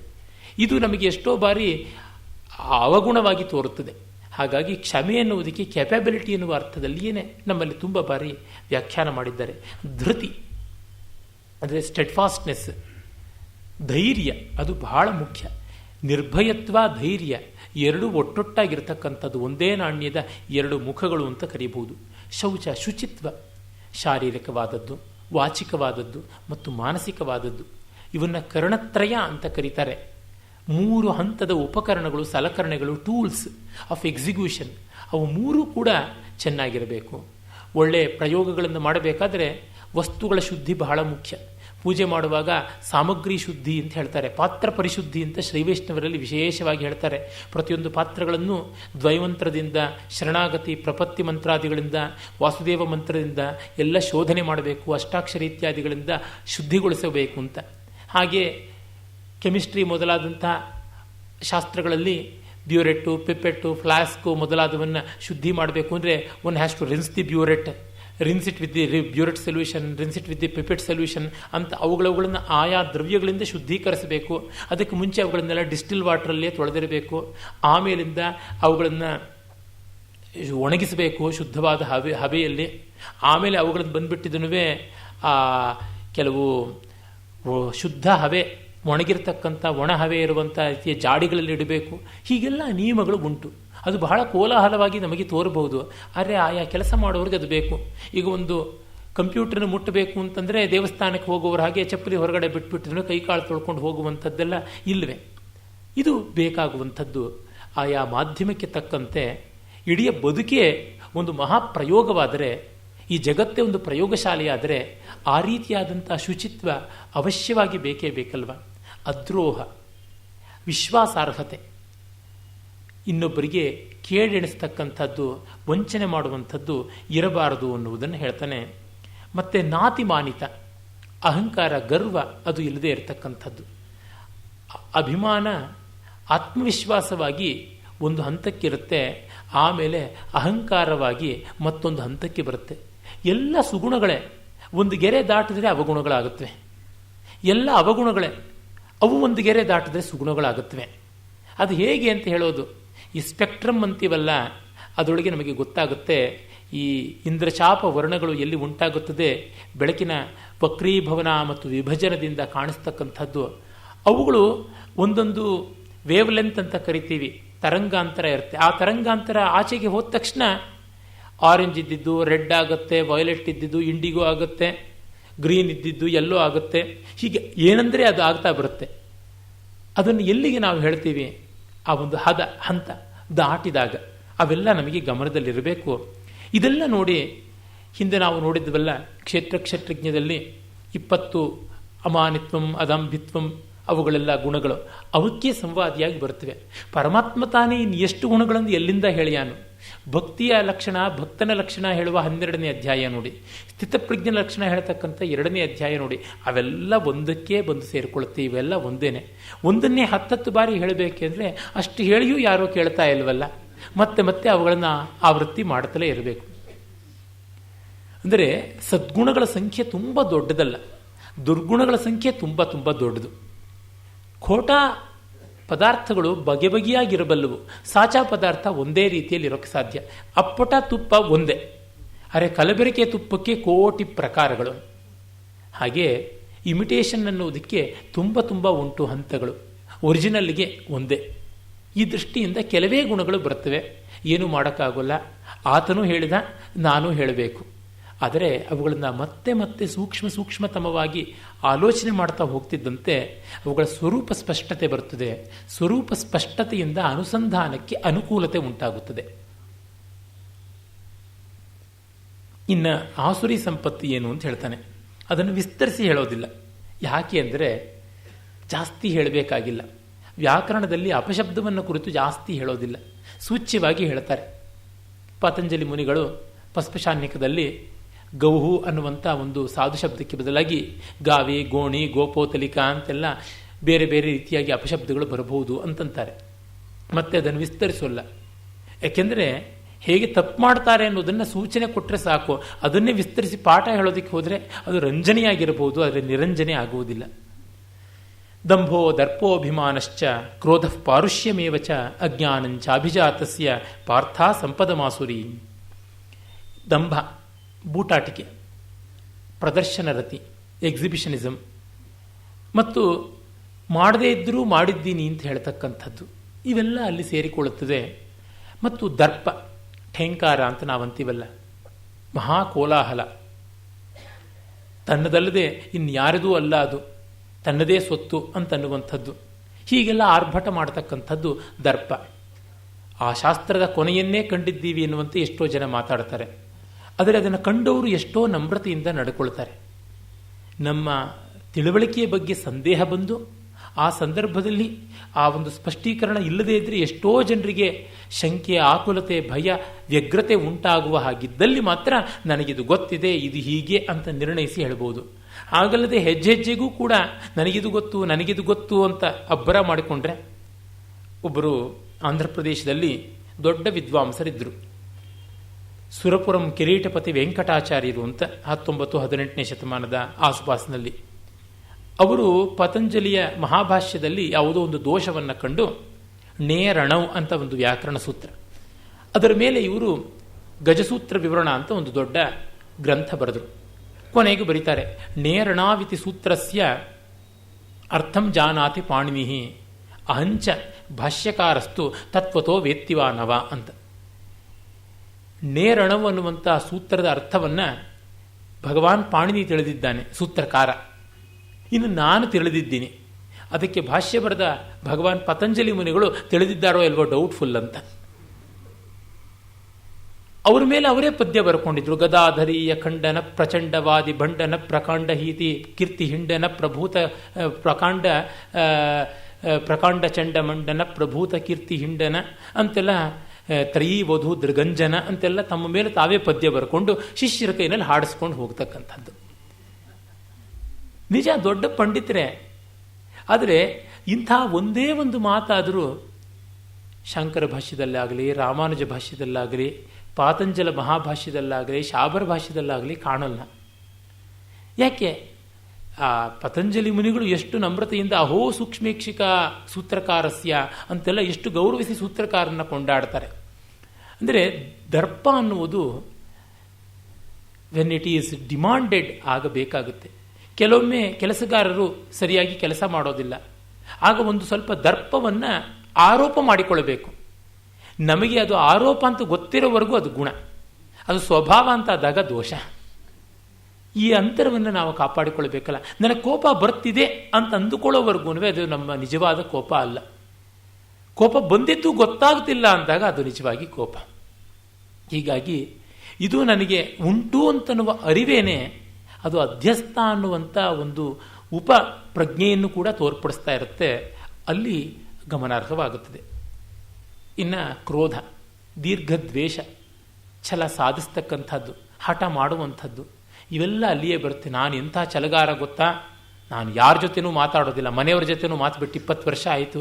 ಇದು ಏನು ಮಹಾಸಿದ್ಧಿನೇ. ಒಬ್ಬರು ಮುಖ ನೋಡಲಿಲ್ಲ, ಒಬ್ಬರು ಮಾತಾಡಿಸ್ಲಿಲ್ಲ ಅಂತ ಅನ್ನೋದ್ರೊಳಗೆ ಅದೇನು ದೊಡ್ಡದಲ್ಲ. ನಾನು ಒಂದು ಗುಡ್ಡ ಕಳೆದು ಬಿಟ್ಟಿದ್ನುವೆ 100 ಜನಕ್ಕೆ ಓಡಾಡ್ತಕ್ಕಂಥ ಒಂದು ಮಾರ್ಗ ಮಾಡಿದೆ, ಬಹಳ ಸಂತೋಷವಾದದ್ದು. ನಾನು ರಸ್ತೆಯಲ್ಲಿರ್ತಕ್ಕಂಥ ಕಲ್ಲು ಮುಳ್ಳೆಲ್ಲ ದಿವಸ ಎತ್ತಾಕ್ತೀನಿ, ಅವೆಲ್ಲ ತುಂಬ ಸಂತೋಷಕಾರಿಯಾದದ್ದು. ಇವ್ರನ್ನ ಮುಖ ನೋಡದೇ ಇಲ್ಲ, ಅವ್ರನ್ನ ನೋಡಿಬಿಟ್ಟಿದ್ನುವೆ ಹಲ್ಲು ಕೀರಿಲಿಲ್ಲ, ಇವೆಲ್ಲ ದೊಡ್ಡ ಸಾಧನೆಗಳಾಗತ್ವ್ಯಾ? ಖಂಡಿತ ಇಲ್ಲ. ಹಾಗಾಗಿ ಆ ಕ್ರೋಧ, ಪಾರುಷ್ಯ, ರೂಕ್ಷತೆ ಅಂದರೆ ಮತ್ತೆ ಅದು ಕೆಲವೊಂದು ಕಡೆಗೆ ಬೇಕಾಗುತ್ತದೆ. ಈಗ ಒರೆಗಲ್ಲು ವೃಕ್ಷವಾಗಿಲ್ಲದೆ ಇದ್ದರೆ ಒರೆ ಇಡೋದಕ್ಕಾಗೋದಿಲ್ಲ. ಆಮೇಲೆ ಅದರ ಪ್ರಯೋಜನ ನಮಗಿಲ್ಲ. ಹಾಗಿರಬೇಕು. ಬಹಳ ಸೊಗಸಾದ ಒಂದು ಸಂದರ್ಭ ನೆನಪಾಗುತ್ತದೆ. ಕಾವ್ಯಕಂಠ ವಾಸಿಷ್ಠ ಗಣಪತಿ ಮುನಿಗಳು ನವದ್ವೀಪಕ್ಕೆ ಹೋಗಿದ್ದಾಗ ಅಂಬಿಕಾ ದತ್ತ ಅಂತ ದೊಡ್ಡ ವಿದ್ವಾಂಸರು ಅವ್ರನ್ನ ಬೇಕಾದ ರೀತಿಯಲ್ಲೆಲ್ಲ ಪ್ರಶ್ನೆಗಳನ್ನು ಕೇಳಿ ಸಮಸ್ಯೆಗಳನ್ನು ಒಡ್ಡಿ ಆಶುಕವಿತ್ವದ ಪರೀಕ್ಷೆ ಮಾಡಿದ್ರು. ಇವರೆಲ್ಲವನ್ನು ಹೇಳಿದ್ರು. ಕಟ್ಟ ಕಡೆಗೆ ಅಭಿನಂದನೆಗೆ ಮುಂದಾದವರು ಮೊದಲು ಅವರೇ. ಅವರು ಕಠೋರವಾಗಿದ್ದರು ಮೊದಲಿಗೆ. ಇವರು ವೇದಿಕೆಯ ಮೇಲೆ ಕೂತಿದ್ದವರು ಯಾರು ಅಂತ ಕೇಳಿದ್ರು. 18 ವರ್ಷ ಅಷ್ಟೇ ಗಣಪತಿ ಮುನಿಗಳಿಗೆ. ಆಗ ನವದ್ವೀಪಕ್ಕೆ ಹೋಗಿದ್ದಾರೆ. ವೇದಿಕೆಯ ಮೇಲೆ ವಿರಾಜಮಾನರಾದಂಥ ಅವ್ರು ಯಾರೋ ಒಬ್ಬರು ವಿದ್ವಾಂಸರು ಯಾರು ಅಂತ ಅದನ್ನು ಅವರು ಕೇಳಿಸಿಕೊಂಡ್ರು. ಅಂಬಿಕಾ ದತ್ತ ತತ್ಕ್ಷಣವೇ ಹೇಳಿದ್ರು, ಸತ್ವರ ಕವಿತಾ ಸವಿತಾ ಕಶ್ಚಿತ್ ಗೌಡೋಹಂ ಅಂಬಿಕಾ ದತ್ತ. ಆಶು ಕವಿತ್ವವನ್ನು ಮಾಡೋದ್ರೊಳಗೆ ಸೂರ್ಯ ಪ್ರತಿಭೆ ನನ್ನದು. ನಾನು ಗೌಡ ದೇಶೀಯನಾದ ಬಂಗಾಳದವನು ಅಂಬಿಕಾ ದತ್ತ ಅಂತ. ತತ್ಕ್ಷಣವೇ ಇದೇ ಪರೀಕ್ಷೆಯ ಪ್ರಶ್ನೆ ಅಂತ ಅವರಿಗೆ ಗೊತ್ತಾಯಿತು. ಗಣಪತಿ ರೀತಿ ಕವಿಕುಲಪತಿ ರತಿದಕ್ಷೋ ದಾಕ್ಷಿಣಾತ್ಯೋಹಂ ಅಂತ ಆ ಪದ್ಯದ ಉತ್ತರಾರ್ಧವನ್ನು ತಾವೇ ಹೇಳಿದ್ರು. 2 ಸಾಲ ಅವ್ರು ಹೇಳಿದ್ರೆ ಇವರು 2 ಸಾಲ ಹೇಳಿ ಪೂರ್ಣ ಮಾಡ್ತಾರೆ. ಗಣಪತಿ ಅಂತಕ್ಕಂಥ ಕವಿಕುಲಪತಿ ಅತಿದಕ್ಷನಾದ ದಾಕ್ಷಿಣಾತ್ಯ ಅಂತ ಹೇಳಿ, ಭವಾನ್ ಕಶ್ಚಿತ್ ಗೌಡ, ನೀನು ಯಾರೋ ಒಬ್ಬ ಬಂಗಾಳಿ. ಅಹಂ ಕವಿಕುಲಪತಿ ದಾಕ್ಷಿಣಾತ್ಯ, ಸರಸಕವಯೋ ದಾಕ್ಷಿಣಾತ್ಯಾಶ್ಚ ಪಾರ್ಶ್ವೇ ಅಂತ ಭರ್ತೃಹರಿ ಹೇಳ್ತಾನೆ. ಸರಸಕವಿಗಳಾದ ದಾಕ್ಷಿಣಾತ್ಯರು ಪಕ್ಕದಲ್ಲಿರಬೇಕು ಅಂತ ರಾಜರು ಬಯಸ್ತಾರಂತೆ. ಆಮೇಲೆ ನೀನು ಅಂಬಿಕಾಯ ದತ್ತ ಪುತ್ರ, ಅಂಬಿಕೆಯ ದತ್ತಪುತ್ರ ಅಂದರೆ ಎಡಗೈ ಪ್ರಧಾನವಲ್ಲ, ಅಂಬಿಕಾ ದತ್ತ ಅಂತ. ನಾನು ಔರಸಃ ಭವಾನ್ ದತ್ತಃ ಅಹಂ ಔರಸಃ ಅಂಬಿಕಾಯ, ನಾನು ಅಂಬಿಕೆಯ ಸಾಕ್ಷಾತ್ ಪುತ್ರ ಗಣಪತಿ ಅಂತ ಹೇಳಿಬಿಟ್ಟಿದ್ನು. ಹೀಗೆ ಇಲ್ಲಿ ಪಾರುಷ್ಯವನ್ನು ಒಂದು ಅಲಂಕಾರವಾಗಿ ತೆಗೆದುಕೊಳ್ತಕ್ಕಂಥದ್ದು. ಅದೇ ಆಯಾ ಗುಣಗಳು ಸಂದರ್ಭ ಶುದ್ಧಿಯಿಂದ, ಪರಿಣಾಮ ರಮಣೀಯತೆಯಿಂದ ಅವೇ ಸದ್ಗುಣಗಳಾಗಿ ದುರ್ಗುಣಗಳಾಗಿ ತೋರಿಕೊಳ್ಳುತ್ತವೆ. ಅದಕ್ಕಾಗಿ ನಾವು ತತ್ವನಿಶ್ಚಯವನ್ನು ಮಾಡಿಕೊಳ್ಳಬೇಕು, ಆಗ ಎಲ್ಲ ಸ್ಪಷ್ಟವಾಗುತ್ತದೆ. ಇನ್ನು ಅಜ್ಞಾನಂಚ ಅಭಿಜಾತಸ್ಯ, ಅಜ್ಞಾನ ಯಾವುದರ ಬಗ್ಗೆನೂ ತಿಳುವಳಿಕೆ ಇಲ್ಲದೆ ಇರೋದು, ಜ್ಞಾನಯೋಗದ ಬಗ್ಗೆ ಅತ್ಯಂತ ತಿರಸ್ಕಾರ. ಅಯ್ಯೋ ಅದು ತಿಳ್ಕೊಂಡು ಏನಾಗಬೇಕಾಗಿದೆ, ಅವೆಲ್ಲ ನಮಗಲ್ಲ ಬಿಡು ಅಂತಕ್ಕಂಥದ್ದು. ಹಾಗಲ್ಲ, ಪ್ರತಿಯೊಬ್ಬರಿಗೂ ಜ್ಞಾನಕ್ಕೆ ಅಧಿಕಾರ ಉಂಟು, ಮತ್ತು ಜ್ಞಾನಿ ಆಗಲೇಬೇಕು. ಅದನ್ನು ಯಾರೂ ಮೀರೋಕ್ಕೆ ಆಗೋಲ್ಲ, ಯಾರೂ ಅದನ್ನು ಅವಾಯ್ಡ್ ಮಾಡೋಕ್ಕಾಗೋಲ್ಲ, ಪರಿಹರಿಸಿಕೊಳ್ಳೋದಕ್ಕೆ ಅಡ್ಡದಾರಿ ಹಿಡಿಯೋದಕ್ಕೆ ಸಾಧ್ಯ ಇಲ್ಲ. ಇವೆಲ್ಲ ಕೂಡ ಹುಟ್ಟಿನಿಂದ ಬಂದಿರತಕ್ಕಂಥದ್ದು. ಅನಭಿಜಾತರಾದ ಆಸುರಿ ಸಂಪದವನ್ನು ಉಳ್ಳಂಥವರು, ಕ್ಲಾಸಿಕ್ ಆರ್ಡರ್ ಇಲ್ಲದೆ ಇರತಕ್ಕಂಥವ್ರಿಗೆ ಆಸುರೀಂ ಅಭಿಜಾತಸ್ಯ ತ್ವಂ ಅವೈಹಿ, ನೀನು ತಿಳ್ಕೋ ಅನ್ನುವಂಥದ್ದು ಪರಮಾತ್ಮನ ಮಾತು. ಇನ್ನು ದೈವೀ ಸಂಪದ್ ವಿಮೋಕಾಯ ನಿಬಂಧಾಯ ಆಸುರಿ ಮತ. ದೈವೀ ಸಂಪತ್ತು ಬಿಡುಗಡೆಗೆ ದಾರಿಯಾದರೆ ಆಸುರಿ ಸಂಪತ್ತು ಬಂಧನಕ್ಕೆ ಹಾದಿಯಾಗಿದೆ. ಮಾಶುಚ ಸಂಪದಂ ದೈವೀಂ ಅಭಿಜಾತೋಸಿ ಭಾರತ. ಅರೆ ಅರ್ಜುನ, ನೀನು ದೈವೀ ಸಂಪತ್ತಿಗೆ ಆಕರವಾಗಿದ್ದೀಯಾ, ದುಃಖ ಪಡಬೇಡ ಅಂತ. ಇದು ಒಂದು ದೊಡ್ಡ ಭರವಸೆ. ಈ ಮಟ್ಟಕ್ಕೆ ತತ್ವಶ್ರವಣಾರ್ಹತೆ ಇದೆಯಲ್ಲ, ವಿಶ್ವರೂಪ ಸಂದರ್ಶನವನ್ನು ಕಾಣಬೇಕು ಅಂತ ಬಯಕೆ ಇದೆಯಲ್ಲ, ನೆನ್ನೆವರೆಗೆ ನೀನು ಸ್ನೇಹಿತನಾಗಿದ್ದೆ, ಈಗ ಪರದೇವತೆಯಾಗಿದ್ದೆ, ನನ್ನನ್ನು ಕ್ಷಮಿಸು ಅಂತ ಬೇಡ್ಕೊಳ್ತಾನಲ್ಲ, ಇವೆಲ್ಲ ದೈವೀ ಸಂಪದದ ಮುಖ್ಯ ಲಕ್ಷಣ. ಹೀಗೆ ಜಗತ್ತೆಲ್ಲ ಎರಡು, ದ್ವೌ ಭೂತಸರ್ಗೌ ಲೋಕೇಸ್ಮಿನ್ ದೈವ ಆಸುರ ಏವಚ ದೈವೋ ವಿಸ್ತರ್ಶ ಪ್ರೋಕ್ತಃ ಆಸುರಂ ಪಾರ್ಥಮೇ ಶೃಣು. ಇನ್ನು ದೈವೀ ಸಂಪತ್ತು ಆಸುರಿ ಸಂಪತ್ತು ಅನ್ನುವ ವರ್ಗೀಕರಣದಲ್ಲಿಯೇ ಜಗತ್ತೆಲ್ಲ ವರ್ಗೀಕೃತವಾಗಿದೆ. ಆದರೆ ಇಲ್ಲಿ ಒಂದು ಯಾವುದೇ ವಿಶಿಷ್ಟವಾದ ಜನಾಂಗವನ್ನು ಉದ್ದೇಶಿಸಿ ಹೇಳಿಲ್ಲ ನೋಡಿ. ಈ ದೈವೀ ಸಂಪದವನ್ನು ಭಾರತೀಯರು ಹೊಂದಿರಬಹುದು, ವಿದೇಶಿಯರು ಹೊಂದಿರಬಹುದು, ಬ್ರಾಹ್ಮಣರು ಹೊಂದಿರಬಹುದು, ಚಂಡಾಲರು ಹೊಂದಿರಬಹುದು, ಗಂಡು ಹೊಂದಿರಬಹುದು, ಹೆಣ್ಣು ಹೊಂದಿರಬಹುದು ಅಂತ ಕೃಷ್ಣ ಹೇಳ್ತಾನೆ. ಹೊರತು ಇಂತಿಂಥ ಜಾತಿಯವರಿಗೆ ಮಾತ್ರ ದೈವೀ ಸಂಪತ್ತು, ಇಂತಿಂಥ ಜಾತಿಯವರಿಗೆ ಆಸುರಿ ಸಂಪತ್ತು, ಇಂತಿಂಥ ದೇಶದವರಿಗೆ ದೈವೀ ಸಂಪತ್ತು, ಅಂತಂಥ ದೇಶದವರಿಗೆ ಆಸುರಿ ಸಂಪತ್ತು ಅಂತ ಹೇಳಿಲ್ಲ. ಈ ದೃಷ್ಟಿಯಿಂದ ಕಂಡಾಗ ಸೆಮಿಟಿಕ್ ಮತಗಳಾದಂತಹ ಕ್ರೈಸ್ತ, ಯಹೂದ್ಯ, ಇಸ್ಲಾಂ ಇತ್ಯಾದಿಗಳಲ್ಲಿ ಆ ಸ್ಥಳೀಯರು, ಆ ಜನಾಂಗ ಅಂತ ರೇಷಿಯಲ್ ಆದಂತಹ ಮತ್ತು ಪ್ರಾಂತೀಯ ಅಂದರೆ ಪ್ರೊವಿನ್ಷಿಯಲ್ ಆದಂತಹ ಅಭಿಮಾನಗಳು, ರಾಗೋದ್ರೇಕಗಳು ತೋರಿಕೊಳ್ಳುತ್ತವೆ. ಇಲ್ಲಿ ಹಾಗೆ ಇಲ್ಲ. ಇದು ವಿಶ್ವವ್ಯಾಪಕವಾದಂಥ ವಿಭಾಗ ಕ್ರಮ. ಇನ್ನು ಆಸುರಿ ಸಂಪತ್ತಿನಲ್ಲಿ ತೋರಿಕೊಳ್ಳುವ ಲಕ್ಷಣ ಏನು ಅಂತ ಕೆಲವನ್ನ ದಿಗ್ದರ್ಶಕವಾಗಿ ಹೇಳ್ತಾನೆ. ಪ್ರವೃತ್ತಿಂಚ ನಿವೃತ್ತಿಂಚ ಜನಾನ ವಿದುರಾಸುರಾಹ ನ ಶೌಚಂ ನಾಪಿಚಾಚಾರೋ ನ ಸತ್ಯಂ ತೇಷು ವಿದ್ಯತೆ. ಇದು ಯೋಗ್ಯ, ಇದು ಅಯೋಗ್ಯ ಅನ್ನುವ ವಿವೇಕ ಇರೋದಿಲ್ಲ. ಎಷ್ಟೋ ಜನಕ್ಕೆ ಅದು ಇರೋದೇ ಇಲ್ಲ. ಒಂದು ಮದುವೆ ಮನೆಗೋ ಮುಂಜಿಯ ಮನೆಗೋ ಎಲ್ಲಿಗೋ ಸಾಮೂಹಿಕವಾದಂಥ ಸಂತರ್ಪಣೆಗೆ ಹೋದಾಗ ಎಲೆ ಹಾಕಿದ್ರೆ ಎಲೆಯನ್ನೇ ತಿಂತಾರೆ, ಉಪ್ಪು ಹಾಕಿದ್ರೆ ಉಪ್ಪನ್ನೇ ತಿಂತಾರೆ. ಅದು ಪೂರ್ತಿ ತುಪ್ಪದವರೆಗೂ ಬರುವವರೆಗೆ ಕಾಯಬೇಕು ಅನ್ನುವಂಥ ತಾಳ್ಮೆಯೇ ಇರೋದಿಲ್ಲ. ಅದು ಸಶಬ್ದವಾಗಿ ಭೀಕರವಾಗಿ ಅದನ್ನು ಆಸ್ವಾದಿಸುವಂಥದ್ದು, ಅದನ್ನು ಒಪ್ಪಕ್ಕೆ ಹಾಕ್ಕೊಳ್ಳೋದು, ಆಮೇಲೆ ಎಡಗೈ ಮುಂದೆ ಚಾಚಿ ಲಾಡುವಗೆ ಮತ್ತೊಂದಕ್ಕೆ ಒಡ್ಡತಕ್ಕಂಥದ್ದು, ಇವೆಲ್ಲ ಏನು ತೋರಿಸುತ್ತೆ? ಸಣ್ಣ ವಿಷಯಗಳೇ ಆಗಿರಬಹುದು, ಈ ಥರ ತೋರುತ್ತದೆ. ಆಮೇಲೆ ನ ಶೌಚಂ, ಒಂದು ಸಾಮಾನ್ಯ ಶುಚಿತ್ವವೂ ಇರೋದಿಲ್ಲ. ತುಂಬ ಜನ ಅಶುಚಿಯನ್ನು ಒಂದು ಮೌಲ್ಯ ಅಂತ ಭಾವಿಸಿಕೊಳ್ತಾರೆ. ಒಬ್ಬರು ಜ್ಞಾನಪೀಠಿಗಳು, ಅವರನ್ನು ನೋಡಬೇಕಾಯಿತು. ನಾನು ನೋಡಕ್ಕೆ ಹೋಗಿದ್ದಲ್ಲ, ಯಾವುದೋ ಒಂದು ಸಮಾರಂಭಕ್ಕೆ ಹೋಗಿದ್ದೆ, ಆಕಸ್ಮಿಕವಾಗಿ ಅವರ ದರ್ಶನ ಆಯಿತು ನನಗೆ. ಅವರು ಯಾವುದೋ ಪದಾರ್ಥವನ್ನು ತಿಂತಾ ಇದ್ರು. ಆ ತಿನ್ನುವ ಕೈಯಿಂದೇ ಶೇಕ್ ಹ್ಯಾಂಡ್ಗೆ ಕೈ ಕುಲುಕೋಕ್ಕೆ ಬಂದರು. ಅದು ಇನ್ನೊಬ್ಬರಿಗೆ ಮುಜುಗರ ಆಗುತ್ತೆ ಎನ್ನುವುದು ಕೂಡ ಅವರಿಗೆ ಆಗ ತಕ್ಷಣ ಕಲ್ಪನೆಗೆ ಬರಲಿಲ್ಲ. ನಾನು ಎರಡಕ್ಕೇನು ಜೋಡಿಸಿ ನಮಸ್ಕಾರ ಮಾಡಿದೆ. ಆಮೇಲೆ ಸಂಜೆಯ ಹೊತ್ತು ಬೆಳಗ್ಗೆ ಎದ್ದರೆ ಹೇಗಿರ್ತಾರೋ ಮನುಷ್ಯರು ಹಾಗೇ ಇತ್ತು ಅವರ ಮುಖ. ಕಣ್ಣಾಗಲಿ ಹಲ್ಲಾಗಲಿ ಅದೇ ರೀತಿ ಒಂದು ಸ್ವಲ್ಪವೂ ಪ್ರಕ್ಷಾಲನಗೊಳ್ಳದೇ ಇರತಕ್ಕಂಥದ್ದು. ಅದಕ್ಕೆ ಏನು ಕೊರತೆ? ಇವು ಸಾಮಾನ್ಯವಾದ ದೈಹಿಕ ಶೌಚದಿಂದ ಮೊದಲುಗೊಂಡು ವ್ಯಾಕರಣ ಶುದ್ಧವಾದ ಮಾತಾಡುವುದಾಗಲಿ, ಭಾಷೆಯಲ್ಲಿ ಒಂದು ಓಜಸ್ಸು, ಪ್ರಸಾದ, ಮಾಧುರ್ಯ ಇರುವುದು, ಸದ್ವಿಚಾರಗಳ ಆಲೋಚನೆ, ಇಂಥದ್ದು ಎಲ್ಲ ಸೇರಿಕೊಳ್ತಕ್ಕಂಥದ್ದಾಗಿದೆ. ದೇಹವನ್ನೇ ಅನುಕೂಲ ಇದ್ದಾಗಲೂ ಶುಚಿಯಾಗಿಟ್ಟುಕೊಳ್ಳದಿದ್ರೆ, ನೀರೇ ಇಲ್ಲದ ಊರಿನಲ್ಲಿ ಮುಖ ತೊಳಿಲಿಲ್ಲ ಅಂದರೆ ಚಿಂತೆ ಇಲ್ಲ.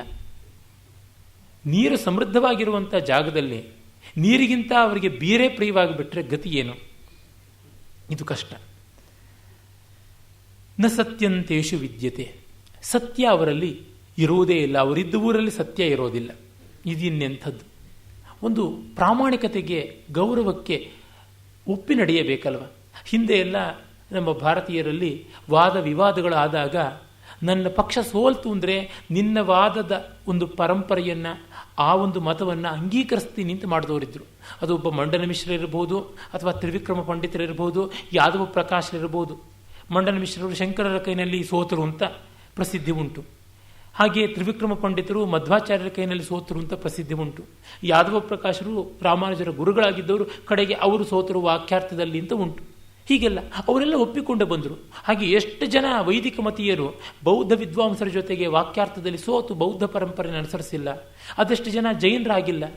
ಇಲ್ಲೆಲ್ಲ ಇಂಟೆಲೆಕ್ಚುಯಲ್ ಕನ್ವಿಕ್ಷನ್, ಅದು ಸತ್ಯ ಅಂತ ಗೊತ್ತಾಯಿತು, ತಕ್ಷಣ ಬದಲಾಗ್ತಾ ಇದ್ದೀನಿ ಅನ್ನುವಂಥದ್ದು ಇದೆಯಲ್ಲ, ಆ ಪ್ರಾಮಾಣಿಕತೆ ಅದು ತುಂಬ ಮುಖ್ಯ. ಸತ್ಯ ಪ್ರೀತಿ ಎನ್ನುವುದು ಬಹಳ ಉಪಾದೇಯವಾದದ್ದು. ಒಮ್ಮೆ DVG ಅವರು ರಾಳ್ಳಪಲ್ಲಿಯವರ ಜೊತೆಗೆ ಮಾತನಾಡ್ತಾ ಇದ್ದರು. ಆಗ ಈ ಕೇದಾರ ರಾಗ ಅಷ್ಟಾಗಿ ಶೃಂಗಾರಕ್ಕೆ, ಬಾಗು ಬಳಕು ಒಯ್ಯಾರಕ್ಕೆ ಒಗ್ಗಿ ಬರುವಂಥದ್ದಲ್ಲ ಅಂತ DVG ಅವರು ಹೇಳಿದ್ರಂತೆ. ಆಗ ರಾಳ್ಳಪಲ್ಲಿಯವರು ಏನನ್ನು ಹೇಳದೆ ಕ್ಷೇತ್ರಯ್ಯನವರ ರಮ್ಮನವೇ ಸಮ್ಮುಖಾನ ರಾಯಭಾರ ಮುಲೇಲನೆ ಅನ್ನುವ ಪದವನ್ನು ಹಾಡಿದ್ರು. ತಕ್ಷಣ DVG ಅವರು ನನ್ನ ವಾದ ಬಿದ್ದು ಹೋಯಿತು ಅಂತಂದ್ರಂತೆ. ಅದು ಕೇದಾರ ರಾಗದಲ್ಲಿತ್ತು, ಶೃಂಗಾರ ಪರವಾದಂಥದ್ದು. ಹೀಗೆ ಅದು ರಜುತ್ವ ಅಂತಂದರೆ, ಅದು ಸತ್ಯಪ್ರೀತಿ ಅಂತಂದರೆ. ಅಸತ್ಯಂ ಅಪ್ರತಿಷ್ಠಂತೆ ಜಗದಾಹುರ ಅನೀಶ್ವರಂ ಅಪರಸ್ಪರ ಸಂಭೂತಂ ಕಿಮನ್ಯತ್ ಕಾಮಹೇತುಕಂ. ಮತ್ತೆ ಈ ಆಸುರಿ ಸಂಪತ್ತಿದ್ದವರಿಗೆ ಜಗತ್ತು, ಜೀವ, ದೇವ ಹೇಗೆ ಕಾಣಿಸುತ್ತೆ? ಅಸತ್ಯಂ, ಭಗವಂತ ಇಲ್ಲ, ಆತ್ಮ ಅನ್ನೋದು ಇಲ್ಲ, ಅಪ್ರತಿಷ್ಠ, ಈ ಜಗತ್ತಿಗೆ ಚೈತನ್ಯದಲ್ಲಿ ನೆಲೆ ಇಲ್ಲ. ಇವತ್ತು ಮಾರ್ಕ್ಸಿಸ್ಟ್ಗಳು, ಕಮ್ಯುನಿಸ್ಟ್ಗಳು, ವಿಚಾರವಾದಿಗಳು ಅನ್ನೋವರೆಲ್ಲ ಹೇಳುವಂಥದ್ದು ಇದೇ ಆಗಿದೆ. ಈ ಜಗತ್ತು ಅಪ್ರತಿಷ್ಠ, ಅಪರಸ್ಪರ ಸಂಭೂತ, ಹೇಗೋ ಆಗಿಬಿಟ್ಟಿದೆ, ಹೇಗೋ ಬಂದುಬಿಟ್ಟಿದೆ. ನಾವು ಹೇಗೋ ಹುಟ್ಟಿದ್ವಿ, ಇನ್ನು ಹೇಗೋ ಹೋಗ್ತೀವಿ. ಸರಿ, ಅದಕ್ಕೆ ಹೇಗೋ ಇರ್ತೀವಿ ಅಂತಲೂ ಆಗಿಬಿಟ್ಟಿದೆ.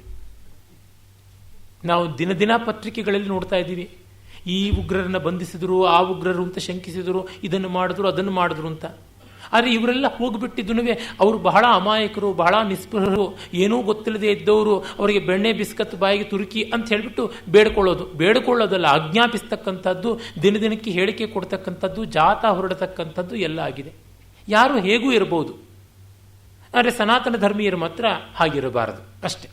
ಅವರು ಮಾಡಿದ್ರೆ ಕೋಮವಾದ, ದೌರ್ಜನ್ಯ, ಇವರು ಮಾಡಿದ್ರೆ ಕೋಮು ಸೌಹಾರ್ದ. ಅದು ಅಪಶಬ್ದ, ಅರಿಸಮಾಸ. ಕೋಮು ಸೌಹಾರ್ದ ಅಂದರೆ ಕೋಮಿನ ಸೌಹಾರ್ದ ಅಂತ ಆಗಬೇಕು. ಅರಿಸಮಾಸವೇ ಅವರ ಜೀವನ ಆಗಿ ಕೂತಿದೆ. ಅಲ್ಲಿಂದ ವಾಂಗ್ಮಯ ವ್ಯಭಿಚಾರದಿಂದ ಆರಂಭವಾಗುತ್ತದೆ. ಇನ್ನು ಅನೀಶ್ವರತ್ವ, ನಿರೀಶ್ವರತ್ವ, ಭಗವಂತ ಇಲ್ಲ ಅಂತ. ಸರಿ, ವಿಶ್ವಕ್ಕೆ ಒಂದು ನಿಯಾಮಕವಾದಂಥ ಕಾರಣಶಕ್ತಿ ಇಲ್ಲ ಅಂತ ಒಪ್ಪಿಕೊಂಡ್ರೆ ನೀವು ನಿಮ್ಮ ನೀತಿಯ ಮೇಲೆ, ನಿಮ್ಮ ನಿಯಮದ ಮೇಲೆ ನಿಲ್ತೀರಾ, ಆತ್ಮಸಾಕ್ಷಿಯಾಗಿ ಸರಿಯಾಗಿ ನಡೀತೀರಾ, ತೊಂದರೆ ಇಲ್ಲ. ಹಾಗೆ ಯಾವುದೂ ಬೇಕಿಲ್ಲ. ಆತ್ಮದೀಪಕರಾಗಿದ್ದವರಿಗೆ ಬಾಹ್ಯ ದೀಪಗಳು ಬೇಕಿಲ್ಲ. ಆದರೆ ಅದೂ ಆಗಿಲ್ಲವಲ್ಲ. ಹೆಜ್ಜೆ ಹೆಜ್ಜೆಗೂ ಅಡ್ಡದಾರಿ, ಹೆಜ್ಜೆ ಹೆಜ್ಜೆಗೂ ಅಪ್ರಾಮಾಣಿಕತೆ, ಹೆಜ್ಜೆ ಹೆಜ್ಜೆಗೂ ಅನ್ಯಾಯ, ಹೆಜ್ಜೆ ಹೆಜ್ಜೆಗೂ ಅಕ್ರಮ. ಮತ್ತೆ ಇನ್ನು ಕೆಲವರು ಈಶ್ವರ ಇದ್ದಾನೆ ಅಂತ ಒಪ್ಪುತ್ತಾರೆ, ಆದರೆ ಈಶ್ವರ ಹೇಳಿದ್ದನ್ನು ಒಂದನ್ನು ಅನುಸರಿಸೋದಿಲ್ಲ.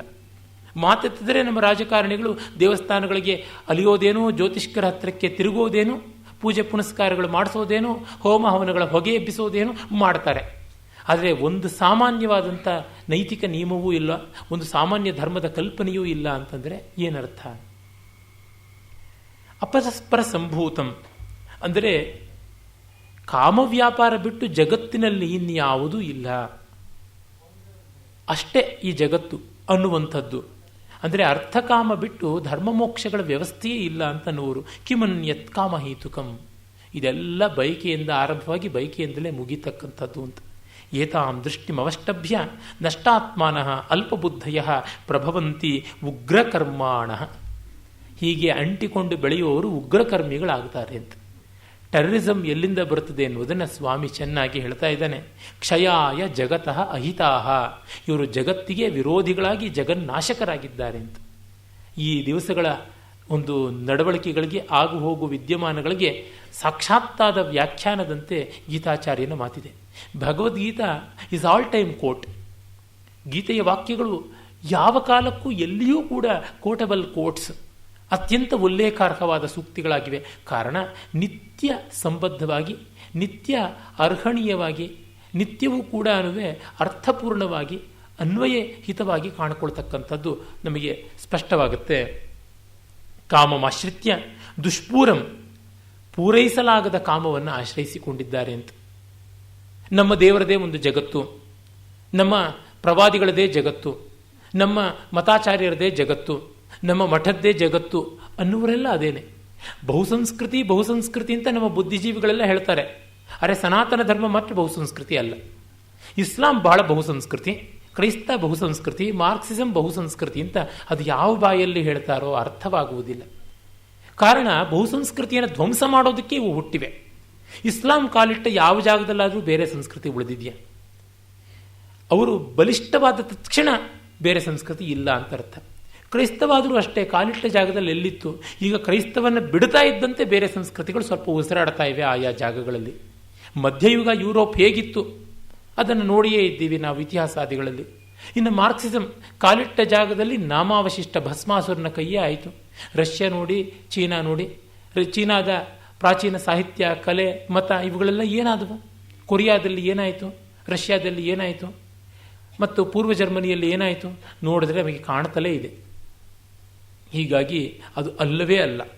ಆದರೆ ನಮ್ಮ ಬಯಕೆಗಳನ್ನು ಧರ್ಮ ಅಂತ ಭಾವಿಸಿಕೊಂಡು ಭ್ರಮಿಸಿಕೊಂಡು ತೀರಿಸಲಾಗದ ಬಾಟಮ್ಲೆಸ್ ಪಿಟ್ ಅಂಥದ್ದನ್ನು ನಾವು ದೊಡ್ಡದಾಗಿ ಹಿಡ್ಕೊಂಡು ಹೋಗ್ತಾ ಇದ್ದೀವಿ. ದಂಭಮಾನ ಮದಾನ್ವಿತಾ, ಬೂಟಾಟಿಕೆ, ಅಭಿಮಾನ, ರೋಷ, ಕೆಚ್ಚು, ದರ್ಪ, ಅಹಂಕಾರ, ಅಭಿನಿವೇಶ ಇವುಗಳನ್ನು ಇಟ್ಟುಕೊಂಡು ಮೋಹಾದ್ ಗೃಹೀತ್ವ ಅಸದ್ಗ್ರಾಹಾನ್, ಅನ್ಯಾಯದ ಅಜೆಂಡಾಗಳನ್ನು ವ್ಯಾಮೋಹದಿಂದ ಅಪ್ಪಿಕೊಂಡು ಮೆರೆಯುವಂಥದ್ದಾಗುತ್ತಾ ಇದೆ ಅಂತ.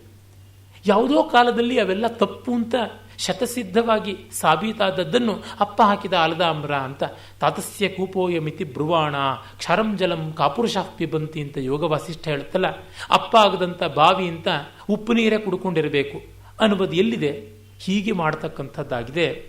ಪ್ರವರ್ತಂತೆ ಅಶುಚಿವ್ರತ ಅಂದರೆ purity of thought and speech ಅನ್ನುವುದು ಇಲ್ಲದೇ ಇದ್ದವರು ಹೀಗೆ ಮಾಡ್ತಾರೆ. ಚಿಂತಾಂ ಅಪರಿಮೇಯಾಂ ಚ ಪ್ರಲಯಾಂತಾಂ ಉಪಾಶ್ರಿತ. ಮತ್ತು ಇವರಾದರೂ ನೆಮ್ಮದಿಯಾಗಿರ್ತಾರೆ. ಜಗತ್ತೆಲ್ಲವೂ ಇಸ್ಲಾಂ ಆಗಿಬಿಟ್ರೆ, ಜಗತ್ತೆಲ್ಲವೂ ಕ್ರೈಸ್ತವ ಆಗಿಬಿಟ್ರೆ, ಜಗತ್ತೆಲ್ಲವೂ ಕಮ್ಯುನಿಸಮ್ ಆಗಿಬಿಟ್ರೆ, ಜಗತ್ತೆಲ್ಲವೂ ಶಾಕ್ತವೋ ಶೈವವೋ ವೈಷ್ಣವವೋ ಏನೋ ಆಗಿಬಿಟ್ರೆ ತಕ್ಷಣ ಜಗತ್ತಿನ ಸಮಸ್ಯೆಗಳೆಲ್ಲ ಪರಿಹಾರವಾಗೋಲ್ಲ. ಜಗತ್ತೆಲ್ಲ ಹಿಂದೂ ಆದರೂ ಪರಿಹಾರ ಆಗೋಲ್ಲ. ಜಗತ್ತೆಲ್ಲ ಜ್ಞಾನಿಗಳಾದಾಗ ಮಾತ್ರ ಪರಿಹಾರವಾಗುತ್ತದೆ. ಜ್ಞಾನಿಗೆ ಇಂಥದ್ದೇ ಮತ ಅಂತ ಇಲ್ಲ.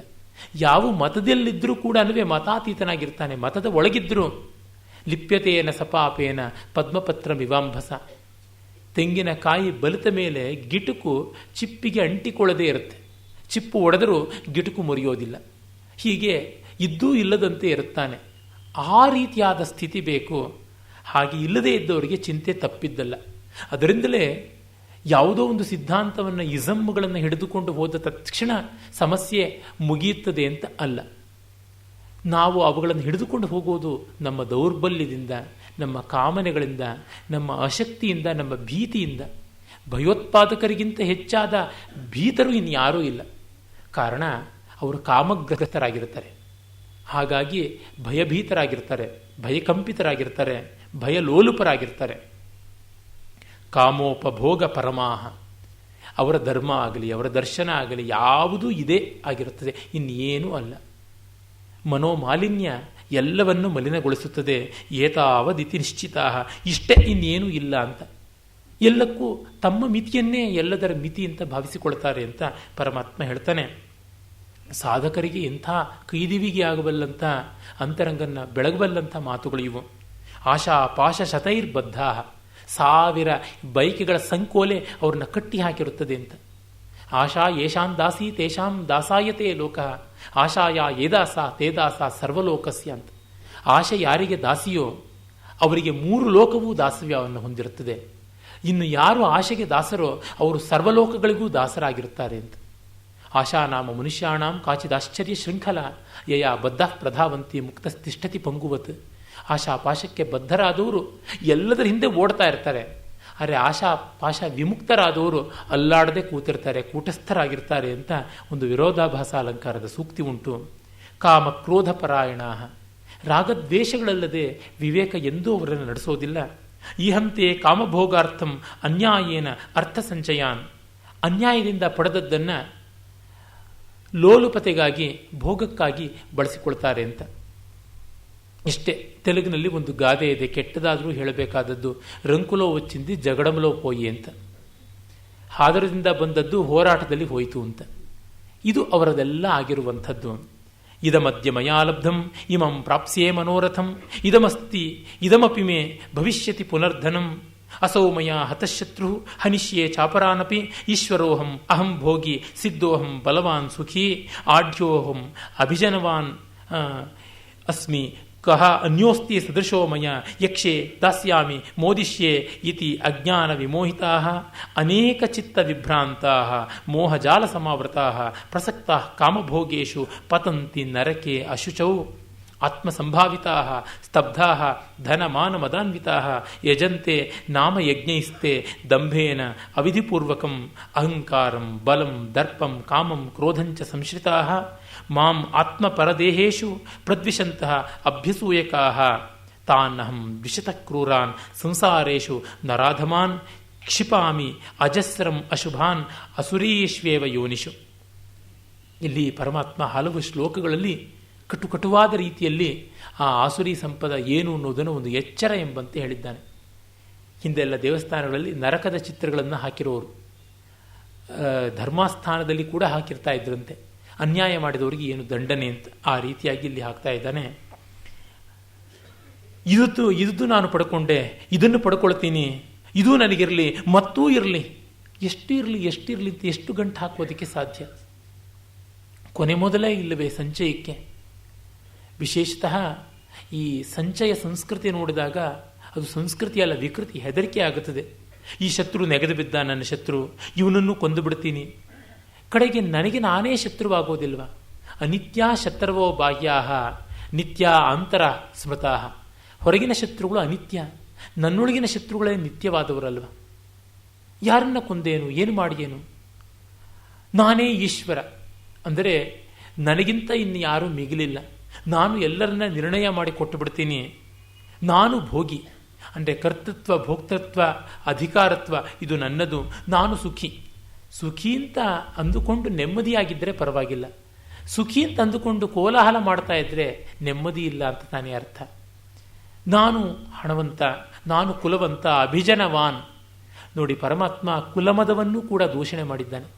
ಅನ್ನಮದ, ಅರ್ಥಮದ, ರೂಪಮದ, ಕುಲಮದ ಮೊದಲಾಗಿ ನವವಿಧವಾದ ಮದಗಳನ್ನು ಹೇಳಿದ್ದಾರೆ. ಅವು ಮಲವೇ ಹೌದು. ಕ್ಷೇಮೇಂದ್ರ ದರ್ಪದಲನ ಅಂತ ಒಂದು ಕಾವ್ಯ ಬರೆದಿದ್ದಾನೆ. 10ನೇ ಶತಾಬ್ದಿಯ ಕಾಶ್ಮೀರದ ಕವಿ, ವಿದ್ವಾಂಸ ಆತ. ಅಲ್ಲಿ ರೂಪ ಅನ್ನುವ ದರ್ಪ, ಕುಲ ಅನ್ನುವ ದರ್ಪ, ಧನ ಅನ್ನುವ ದರ್ಪ ಇತ್ಯಾದಿ ಎಲ್ಲವನ್ನ ಹೇಗೆ ಸೀಳಿ ಹಾಕುವಂಥದ್ದು ಅನ್ನೋದನ್ನು ಒಂದೊಂದಕ್ಕೂ ಒಳ್ಳೊಳ್ಳೆ ಕಥೆಗಳನ್ನು ಕೊಟ್ಟು ವರ್ಣನೆ ಮಾಡ್ತಾನೆ. ಹಾಗೆ ಎಷ್ಟೋ ಜನ ದರ್ಪವನ್ನು ಅಣಗಿಸಿಕೊಳ್ಳಬೇಕು. ಶ್ರೀರಾಮಕೃಷ್ಣ ಪರಮಹಂಸರು ಕುಲಮದ ಏನಾದರೂ ಇದ್ದರೆ ಅದು ಹೋಗಲಿ ಅಂತ ತಮ್ಮ ತಲೆಯ ಕೂದಲಿನಿಂದ ಚಂಡಾಲರ ಮನೆಯ ಶೌಚಾಲಯಗಳನ್ನು ಪ್ರಕ್ಷಾಳನ ಮಾಡಿದ್ರು ಅಂತ ಕೇಳಿದ್ದೀವಿ. ಅಂದರೆ ಅಹಂಕಾರವನ್ನು ಕಳೆದುಕೊಳ್ಳೋದಕ್ಕೆ ಯಾವ ಮಟ್ಟದ ಸಾಧನೆ ಅಂತ ಗೊತ್ತಾಗುತ್ತದೆ. ನನ್ನ ಸಮಾನ ಯಾರು? ನಾನು ಪೂಜೆ ಮಾಡ್ತೀನಿ, ನಾನು ದಾನ ಮಾಡ್ತೀನಿ, ನಾನು ಯಜ್ಞ ಮಾಡ್ತೀನಿ ಅಂತ ಆಟಾಟೋಪ. ಪೂಜೆ ನಡೆಯುತ್ತೋ ಇಲ್ಲವೋ ಗಂಟೆಯ ಸದ್ದು ಕೇಳಲೇಬೇಕು. ಸಂಧ್ಯಾವಂದನೆ ಆಯಿತೋ ಇಲ್ಲವೋ ಹಣೆಯ ಮೇಲೆ ನಾಮವೋ ವಿಭೂತಿಯೋ ರಾರಾಜಿಸಬೇಕು. ಅಗ್ನಿ ಕಾರ್ಯ ಮಾಡಿದನೋ ಇಲ್ಲವೋ ಆ ರಕ್ಷೆ ಮಾತ್ರ ಹಣೆಯ ಮೇಲೆ 3ನೇ ಕಣ್ಣೆಂಬಂತೆ ದೇದೀಪ್ಯಮಾನವಾಗಿ ತೋರಬೇಕು. ಇದೆಲ್ಲ ಪ್ರದರ್ಶನ ರತಿಯಿಂದ ಬರುವಂಥದ್ದು. ಅನೇಕ ಚಿತ್ತ ವಿಭ್ರಾಂತಿಯ ಮೋಹಜಾಲಗಳಿಂದ ಆವೃತ್ತರಾಗಿ ನರಕದಲ್ಲಿ ಬೀಳ್ತಾರೆ. ಇವರು ತಮ್ಮನ್ನು ತಾವೇ ಹೊಗಳಿಕೊಳ್ತಾ ಇರ್ತಾರೆ, ತಮ್ಮ ಕೃತಿಗಳನ್ನೇ ಉಲ್ಲೇಖ ಮಾಡ್ತಾರೆ ಮತ್ತು ತಮ್ಮ ಗ್ರಂಥಗಳಿಂದಲೇ ಹೇಳ್ತಾ ಇರ್ತಾರೆ, ಅದನ್ನೇ ಕೊಳ್ಳಿ ಅಂತ ಹೇಳ್ತಾ ಇರ್ತಾರೆ. ಎಷ್ಟೋ ಜನ ಭಾಷಣಕಾರರ ವೇದಿಕೆಗಳು ಅವರ ಕೃತಿಗಳ ಕ್ಯಾಸೆಟ್ಟುಗಳ ಅಡ್ವರ್ಟೈಸ್ಮೆಂಟ್ ಏಜೆನ್ಸಿ ಆಗಿಬಿಡುತ್ತೆ. ಯಾಕೆ? ಅದನ್ನು ಅವರು ಬಿಟ್ಟು ಇನ್ಯಾರು ಹೇಳುವರೇ ಇರೋದಿಲ್ವಲ್ಲ, ಅದಕ್ಕೆ ಅವರೇ ಹೇಳಿಕೊಳ್ಬೇಕಾಗಿರುತ್ತದೆ. ಬೀಚಿಯವರ ಒಂದು ವಿನೋದ ಕಣಿಕೆ ನೆನಪಾಗುತ್ತದೆ. ಈ ಜಗತ್ತಿನಲ್ಲಿ ಸುಂದರ ಯಾರು? ಮದನ. ಶ್ರೀಮಂತ ಯಾರು? ಮದನ. ವಿದ್ಯಾವಂತ ಯಾರು? ಮದನ. ಇದನ್ನೆಲ್ಲ ಬರೆದವನು ಯಾರು? ಮದನ. ಇನ್ಯಾರು ಬರೀತಾರೆ? ಅವನೇ ಬರ್ಕೊಳ್ಳಬೇಕು ಎಲ್ಲ ಅಂತ. DVಜಿಯವರು ಒಮ್ಮೆಯಾದರೂ ಹೇಳಿದ್ರ, ಮಾಸ್ತಿಯವರು ಒಮ್ಮೆಯಾದರೂ ಹೇಳಿದ್ರ, ಕುಮಾರವ್ಯಾಸ ಒಮ್ಮೆಯಾದರೂ ಹೇಳಿದನ. ದೊಡ್ಡವರು ಯಾವತ್ತೂ ತಮ್ಮನ್ನು ತಾವು ಕೋಟ್ ಮಾಡಿಕೊಳ್ಳೋದಿಲ್ಲ. ಮತ್ತು ಅಯಜ್ಞದಿಂದ ಯಜಂತೆ ನಾಮಯಜ್ಞಸ್ತೆ ಅಂದರೆ ಹೆಸರನ್ನು ತಂದು ಕೊಡ್ತಕ್ಕಂಥ ಯಜ್ಞಗಳು ಅಂತ ಅರ್ಥ. ನಾಮಯಜ್ಞ ಅನ್ನೋದಕ್ಕೆ ಅದನ್ನು ಮಾತ್ರ ಮಾಡ್ತಾರೆ. ಅಂದರೆ ಹೆಸರು ಬಹಳ ಮುಖ್ಯ. ಒಂದು ದೊಡ್ಡ ಚಂಡಿಯಾಗ ಮಾಡ್ತೀವಿ ಅಂತ ಒಂದೂ ವ್ಯವಸ್ಥಿತವಾಗಿರೋದಿಲ್ಲ. ದಂಭೇನ ಬೂಟಾಟಿಕೆಯಿಂದ ಅವಿಧಿಪೂರ್ವಕ ಹೊಗೆ ಎಳ್ತಾ ಇರುತ್ತೆ ಹೊರತು ದ್ರವ್ಯ ಶುದ್ಧಿ ಇರೋದಿಲ್ಲ. ಅಲ್ಲಿ ಸ್ಥಳಶುದ್ಧಿಯಾಗಲಿ, ಋತ್ವಿಕ್ ಶುದ್ಧಿಯಾಗಲಿ, ಮಂತ್ರಶುದ್ಧಿಯಾಗಲಿ, ದ್ರವ್ಯಶುದ್ಧಿಯಾಗಲಿ ಯಾವುದೂ ಇರೋದಿಲ್ಲ. ದುಂದು ಪೋಲು ಮತ್ತು ಅದರೊಳಗೆ ಕಮಾಯಿ ಮಾಡತಕ್ಕಂಥದ್ದು ಇವೆಲ್ಲ ನಡೀತಾ ಇರ್ತವೆ ಅಂತ. ಯಾವುದಕ್ಕೊಂದು ದೊಡ್ಡ ಯಜ್ಞದ ಹೆಸರು ಕೊಟ್ಬಿಡೋದು, ಕೋಲಾಹಲ ಮಾಡತಕ್ಕಂಥದ್ದು. ಅಹಂಕಾರ, ಬಲ, ದರ್ಪ, ಕಾಮ, ಕ್ರೋಧ ಇವುಗಳನ್ನೆಲ್ಲವನ್ನ ತಮ್ಮ ಅಂತರಂಗದಲ್ಲಿ ಅವುಗಳಿಗೆ ತವರು ಮನೆ ಅಂತ ಮಾಡಿಸಿಕೊಂಡು ತಮ್ಮಲ್ಲಿಯೂ ಇತರರಲ್ಲಿಯೂ ಸದಾ ಇರತಕ್ಕಂಥ ಆತ್ಮವಸ್ತುವನ್ನು ನಿರಾಕರಿಸ್ತಾರೆ ಅಂತ. ಎಷ್ಟು ಸೊಗಸಾದ ಮಾತು. ಮಾಂ ಆತ್ಮ ಪರದೇಹೇಶು ಪ್ರದ್ವಿಷಂತಹ ಪ್ರಕೃಷ್ಟತೆಯ ದ್ವಿಷಂತಹ ಅಭ್ಯಸೂಯಕಾ ಅಭಿತಃ ಅಸೂಯಂತೆ. ಎಷ್ಟು ಚೆನ್ನಾದ ಉಪಸರ್ಗಗಳು ಬಳಸಿರೋದಿಲ್ಲಿ. ಪ್ರ ಅನ್ನುವ ಅಭಿ ಅನ್ನುವ ಉಪಸರ್ಗಗಳು ನೋಡಿ.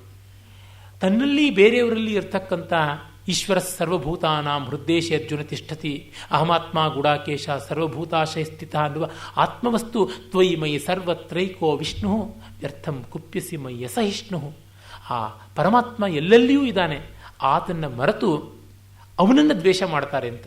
ಅಂದರೆ ತನ್ನನ್ನೂ ದ್ವೇಷಿಸಿಕೊಂಡ ಬೇರೆಯವ್ರನ್ನೂ ದ್ವೇಷಿಸಿಕೊಂಡ ಅಂತ ಅರ್ಥ. ಅದು ಚೆನ್ನಾಗಿ ದ್ವೇಷ ಮಾಡ್ತಾರೆ, ಅಲ್ಲಿ ಚೌಕಾಸಿ ಮಾಡೋಲ್ಲ, ಪೂರ್ಣವಾಗಿ ದ್ವೇಷ ಮಾಡ್ತಾರೆ ಮತ್ತು ಬಹಳ ಅಸೂಯೆ ಪಡ್ತಾರೆ, ತಿರಸ್ಕಾರ ಮಾಡ್ತಾರೆ. ಎಲ್ಲೆಲ್ಲಿಯೂ ತಿರಸ್ಕಾರ ಮಾಡ್ತಾರೆ, ಒಂದು ಕಡೆಯೋ ಎರಡು ಕಡೆಯೋ ಅಲ್ಲ, ಸರ್ವತ್ರ ತಿರಸ್ಕಾರ ಮಾಡ್ತಾರೆ. ಇಂಥದ್ದು ಅಂಥವ್ರನ್ನ ನಾನು ಈ ಸಂಸಾರ ಸಾಗರದಲ್ಲಿ ಒದ್ದಾಡಿಸ್ತೀನಿ, ನರಕಕ್ಕೆ ತಳ್ತೀನಿ, ನೀಚ ಜನ್ಮವನ್ನೇ ಕೊಡ್ತೀನಿ ಅಂತಾನೆ. ಪರಮಾತ್ಮ ಸೇಡುಗಾರ ಆಗಿಬಿಟ್ನಲ್ಲ. ಆಮ್ ಕಂಟೆನ್ಷಿಯಸ್ ಗಾಡ್, ಆಮ್ ಎನ್ವೇಯಿಂಗ್ ಗಾಡ್ ಅಂತ ಸೆಮಿಟಿಕ್ ದೇವರು ಹೇಳದಂತೆ ಕೃಷ್ಣನೂ ಹೇಳ್ತಾನಲ್ಲ ಅಂದರೆ ಅಲ್ಲ, ಅವರೇ ಪಡ್ಕೊಳ್ತಾರೆ ಅವರ ಗತಿಯಿಂದ. ಇಷ್ಟೆಲ್ಲ ಸಂಕಟಪಟ್ಟವ್ರಿಗೆ ನೆಮ್ಮದಿಯಾದರೂ ಹೇಗಿರೋದಕ್ಕೆ ಸಾಧ್ಯ? ಗೋಳಾಟವೇ ಇರಬೇಕಲ್ವ, ನರಳಾಟವೇ ಇರಬೇಕು. ಆದರೆ in that course they are making others suffer. ಅದು ಬಂದಿರುವ ಕಷ್ಟ.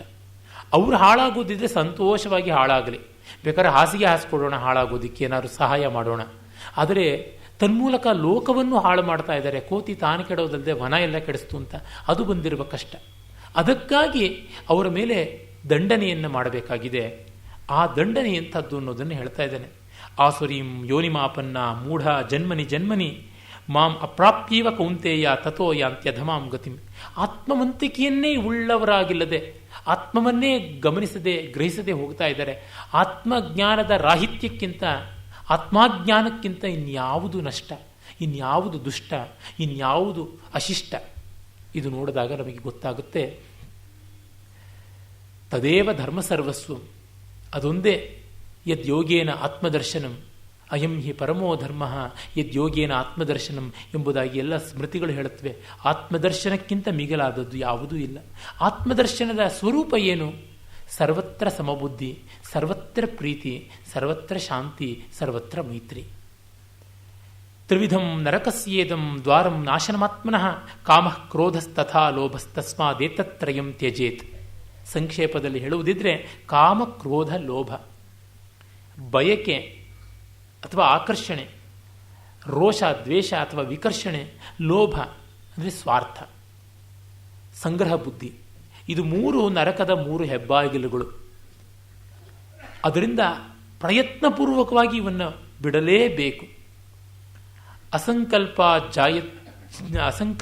ಜಯೇತ್ ಕಾಮಂ ಕ್ರೋಧಂ ಕಾಮ ವಿವರ್ಜನಾತ್ ಅರ್ಥಾನರ್ಥೇಕ್ಷೆಯ ಲೋಭಂ ಭಯಂ ತತ್ವ ವಿಮರ್ಶನಾತ್ ಅಂತ ಭಾಗವತದಲ್ಲಿ 7ನೇ ಸ್ಕಂಧದಲ್ಲಿ ಪರಮಾತ್ಮ ಹೇಳ್ತಾನೆ. ಅಸಂಕಲ್ಪಾತ್ ಜಯೇತ್ ಕಾಮಂ. ಸಂಕಲ್ಪ ಮಾಡದೇ ಇದ್ದರೆ ಕಾಮ ಇರೋಲ್ಲ. ಹಾಗಾಗಿ ಅಸಂಕಲ್ಪದಿಂದ ಕಾಮವನ್ನು ಗೆಲ್ಲಬೇಕು. ಕಾಮ ವಿಕಾರದ ದೂರವಾಗುವಿಕೆಯಿಂದ ಕ್ರೋಧವನ್ನು, ಅಂದರೆ ಕಾಮವನ್ನು ಬಿಡುವುದರಿಂದ ಕ್ರೋಧವನ್ನು, ಬಯಕೆಯೇ ಇಲ್ಲದೆ ಎದ್ದ ಮೇಲೆ ವಿರೋಧ ಇಲ್ಲಿಂದ ಬರುತ್ತದೆ. ಮತ್ತು ಅನರ್ಥೇಕ್ಷೆಯ ಲೋಭಂ, ಅರ್ಥವು ಉಂಟು ಮಾಡುವ ಅನರ್ಥವನ್ನು ಗಮನಿಸಿಕೊಂಡು ಲೋಭವನ್ನು. ಅರ್ಥಮನರ್ಥಂ ಭಾವಯ ನಿತ್ಯಂ ನಾಸ್ತಿ ತತಸ್ಸುಖ ಲೇಷ ಸತ್ಯಂ ಪುತ್ರಾದಪಿ ಧನಭಾಜಾಂ ಭೀತಿ ಸರ್ವತ್ರೈಷ ವಿಹಿತ ರೀತಿ ಅಂತ ಆಚಾರ್ಯರು ಭಜಗೋವಿಂದದಲ್ಲಿ ಹೇಳಿದ್ರಲ್ಲ ಅದು. ಮತ್ತು ತತ್ವ ವಿಮರ್ಶನೆಯಿಂದ ಭಯವನ್ನು ಗೆಲ್ಲಬೇಕು. ಕಾಮ ಕ್ರೋಧ ಲೋಭ ಭಯಗಳನ್ನು ಗೆಲ್ಲುವುದು ಕ್ರಮವಾಗಿ ಅಸಂಕಲ್ಪ, ಅಕಾಮ ಮತ್ತು ಅರ್ಥದ ಅನರ್ಥ ಪರೀಕ್ಷಣ ಹಾಗೂ ತತ್ವ ವಿಮರ್ಶನೆಗಳಿಂದ ಅಂತ ತುಂಬ ಸೊಗಸಾಗಿ ಹೇಳಿದೆ. ಇವುಗಳನ್ನು ಬಿಟ್ಟು ಏತೈರ್ವಿಮುಕ್ತ ಕೌಂತೇಯ ತಮೋದ್ವಾರೈಸ್ತ್ರಿಭಿರ್ನರ ಆಚರತ್ಯಾತ್ಮನಶ್ರೇಯ ತಥೋ ಯಾತಿ ಪರಾಂಗತಿಂ. ಇದು ಮೂರನ್ನೂ ತ್ಯಜಿಸಿ ತನ್ನನ್ನು ರಕ್ಷಿಸಿಕೊಳ್ಳುವನಾದವನೇ ಮೋಕ್ಷಕ್ಕೆ ಹೋಗ್ತಾನೆ, ಬೇರೆಯವನು ಅಲ್ಲ ಅಂತ. ಹಾಗಾಗಿ ಕಾಮಕ್ರೋಧ ಲೋಭಗಳನ್ನು ಗೆಲ್ಲದೆ ಏನು ಪ್ರಯೋಜನವಿಲ್ಲ ಅನ್ನೋದು ನಮ್ಮೆಲ್ಲರಿಗೆ ನಾವು ಮಾಡಿಕೊಳ್ಬೇಕಾದಂಥ ಪಾಠ. ಕಾಮಕ್ರೋಧ ವಿನಿರ್ಜಿತ್ಯ ಕಿಮರಣ್ಯೇ ಕರಿಷ್ಯತಿ ತಾವೇವ ನಿರ್ಜಿತವು ಕಿಂತು ಕಿಮರಣ್ಯೇ ಕರಿಷ್ಯತಿ. ಕಾಮಕ್ರೋಧ ಲೋಭಗಳನ್ನು ಗೆಲ್ಲದೇ ಇದ್ದ ಮೇಲೆ ಕಾಡಿಗೆ ಹೋಗಿ ಏನು ಮಾಡ್ತಾನೆ, ಅವುಗಳನ್ನು ಗೆದ್ದ ಮೇಲೆ ಕಾಡಿಗೆ ಹೋಗಿ ಏನು ಮಾಡ್ತಾನೆ. ಹೀಗಾಗಿ ಗೆದ್ದ ಮೇಲೆ ಮಾಡುವುದೇನೂ ಇಲ್ಲ, ಗೆಲ್ಲದೇ ಇದ್ದರೂ ಮಾಡುವುದೇನೂ ಇಲ್ಲ. ಇದು ಗೆಲ್ಲುವ ದಾರಿ ಶಾಸ್ತ್ರಜ್ಞಾನದಿಂದ, ತತ್ವಾನುಸಂಧಾನದಿಂದ, ಆಚಾರದಿಂದ. ಯಶಾಸ್ತ್ರ ವಿಧಿಮೃತ್ಸೃಜ್ಯ ವರ್ತತೆ ಕಾಮಕಾರತಃ ನ ಸಸಿದ್ಧಿಮವಾಪ್ನೋತಿ ನ ಸುಖಂ ನ ಪರಾಂಗತಿಂ ಅಂತ ಶಾಸ್ತ್ರ ಮಹಾತ್ಮ್ಯವನ್ನು ಪರಮಾತ್ಮ ಹೇಳ್ತಾನೆ. ಯಾವನು ಶಾಸ್ತ್ರದ ವಿಧಿಯನ್ನು ಬಿಟ್ಟು ಕಾಮಕಾರತಃ ಮನಸ್ಸಿಗೆ ಬಂದಂತೆ ಮಾಡ್ತಾನೋ ಅವನಿಗೆ ಸಿದ್ಧಿಯೂ ಬರೋಲ್ಲ, ಸುಖವೂ ಉಂಟಾಗೋಲ್ಲ, ಸದ್ಗತಿಯೂ ಆಗುವುದಿಲ್ಲ ಅಂತ. ಈ ಹೊತ್ತು ಶಾಸ್ತ್ರ ಅನ್ನೋದು ತುಂಬ ಪ್ರಶ್ನಾರ್ಹವಾದ ಸಂಗತಿ ಮಾತ್ರವಲ್ಲ, ತಿರಸ್ಕಾರ್ಯ ಸಂಗತಿಯಾಗಿದೆ. ಅದು ಯಾಕೆ ಶಾಸ್ತ್ರ ಅಂತ. ಆದರೆ ತಾವು ಹೇಳಿದ್ದೆಲ್ಲ ಶಾಸ್ತ್ರೀಯವಾಗಿಬಿಡಬೇಕು, ತಾವು ಹೇಳುವುದು ಮಾತ್ರ ಶಾಸ್ತ್ರದಂತೆ ಎಲ್ಲರಿಗೂ ಉಪಾದೇಯವಾಗಬೇಕು. ಇದು ಹೇಗೆ? ಕನ್ನಡ ಶಾಸ್ತ್ರೀಯ ಭಾಷೆ ಆಗಬೇಕು ಅಂತ ಕೋಲಾಹಲ ನಡೀತಾ ಇದೆ. ಸಂತೋಷ, ಕನ್ನಡ ಆದರೆ ಒಳ್ಳೆಯದು, ಯಾರು ಬೇಡ ಅಂತಾರೆ. ಆದರೆ ನನ್ನ ಪೂಜ್ಯ ಗುರುಗಳಾದ ರಂಗನಾಥ ಶರ್ಮರು ಒಂದು ಮಾತು ಹೇಳಿದ್ರು, ಶಾಸ್ತ್ರವನ್ನೇ ಬಿಡ್ತಾ ಇದ್ದಾರೆ, ಇವರಿಗೆ ಶಾಸ್ತ್ರೀಯ ಭಾಷೆ ಆಗಬೇಕು ಅಂತ ಕೇಳಿದ್ರು. ಅಂದರೆ ಕನ್ನಡಕ್ಕೆ ಒಂದು ಶಾಸ್ತ್ರ ಇದೆ, ವ್ಯಾಕರಣ ಶಾಸ್ತ್ರ ಇದೆ. ಆ ಶಂಕರ ಭಟ್ರಂಥವರು ವ್ಯಾಕರಣ ಶಾಸ್ತ್ರವನ್ನು ಸರ್ವನಾಶ ಮಾಡ್ತಾ ಇದ್ದಾರೆ. ಪತ್ರಿಕೋದ್ಯೋಗಿಗಳು ಸರ್ವತ್ರ ಧ್ವಂಸ ಮಾಡ್ತಾ ಇದ್ದಾರೆ. ನಮ್ಮ ಸಾಹಿತಿ ಮಹಾಶಯರು ಅಂತ ಅಂದುಕೊಂಡವರಿಗೆ ವ್ಯಾಕರಣದ ಲವಲೇಶ ಜ್ಞಾನವೂ ಇಲ್ಲ, ಅಲಂಕಾರಾದಿ ಶಾಸ್ತ್ರಗಳ ಪರಿಜ್ಞಾನವೇ ಇಲ್ಲ. ಒಂದು ಶಬ್ದ ಬಳಸಿದ್ರೆ ಅದು ಕಠಿಣ ಅಂದುಬಿಡ್ತಾರೆ. ಅರ್ಥ ಮಾಡಿಕೊಳ್ಳೋದಕ್ಕೆ ಕಷ್ಟಪಡಬೇಡವೆ? ನನ್ನ ಸ್ನೇಹಿತ ಡಾಕ್ಟರ್ ಆರ್ ಶಂಕರ್ 16ನೇ ವಯಸ್ಸಿಗೆ 60 ಬಾರಿ ಆಪ್ಟೆ ಡಿಕ್ಷನರಿ ಓದಿದ್ದ, ಸಂಸ್ಕೃತದ ಡಿಕ್ಷನರಿಯನ್ನು. ಗೋವಿಂದ ಪೈಗಳು ಕಿಟ್ಟಲ್ ಡಿಕ್ಷನರಿಯನ್ನು ಆದ್ಯಂತ ಓದಿ ತಿದ್ದಿದ್ರು ತಪ್ಪುಗಳನ್ನು. ಅವರು ಕವಿಗಳು. ಶಂಕರ ಒಳ್ಳೆಯ ಸಂಸ್ಕೃತ ಕವಿ, ಗೋವಿಂದ ಪೈಗಳು ಉತ್ತಮ ಕನ್ನಡ ಕವಿಗಳು. ಹಾಗಿರಬೇಕು. DVG ಅವರ ಒಂದು 500 ಪುಟದ ಸಾಹಿತ್ಯ ಓದಿದ್ರೆ ಅವನಿಗೆ ಎಷ್ಟು ಪದ ಸಂಪತ್ತಿ ಉಂಟಾಗುತ್ತದೆ. ಕುವೆಂಪು ಅವರ ರಾಮಾಯಣ ದರ್ಶನವನ್ನು ಆದ್ಯಂತವಾಗಿ ಓದುವವರಿಗೆ ಒಳ್ಳೆಯ ಕನ್ನಡ ಭಾಷೆಯ ಗತಿ ಉಂಟಾಗುತ್ತದೆ.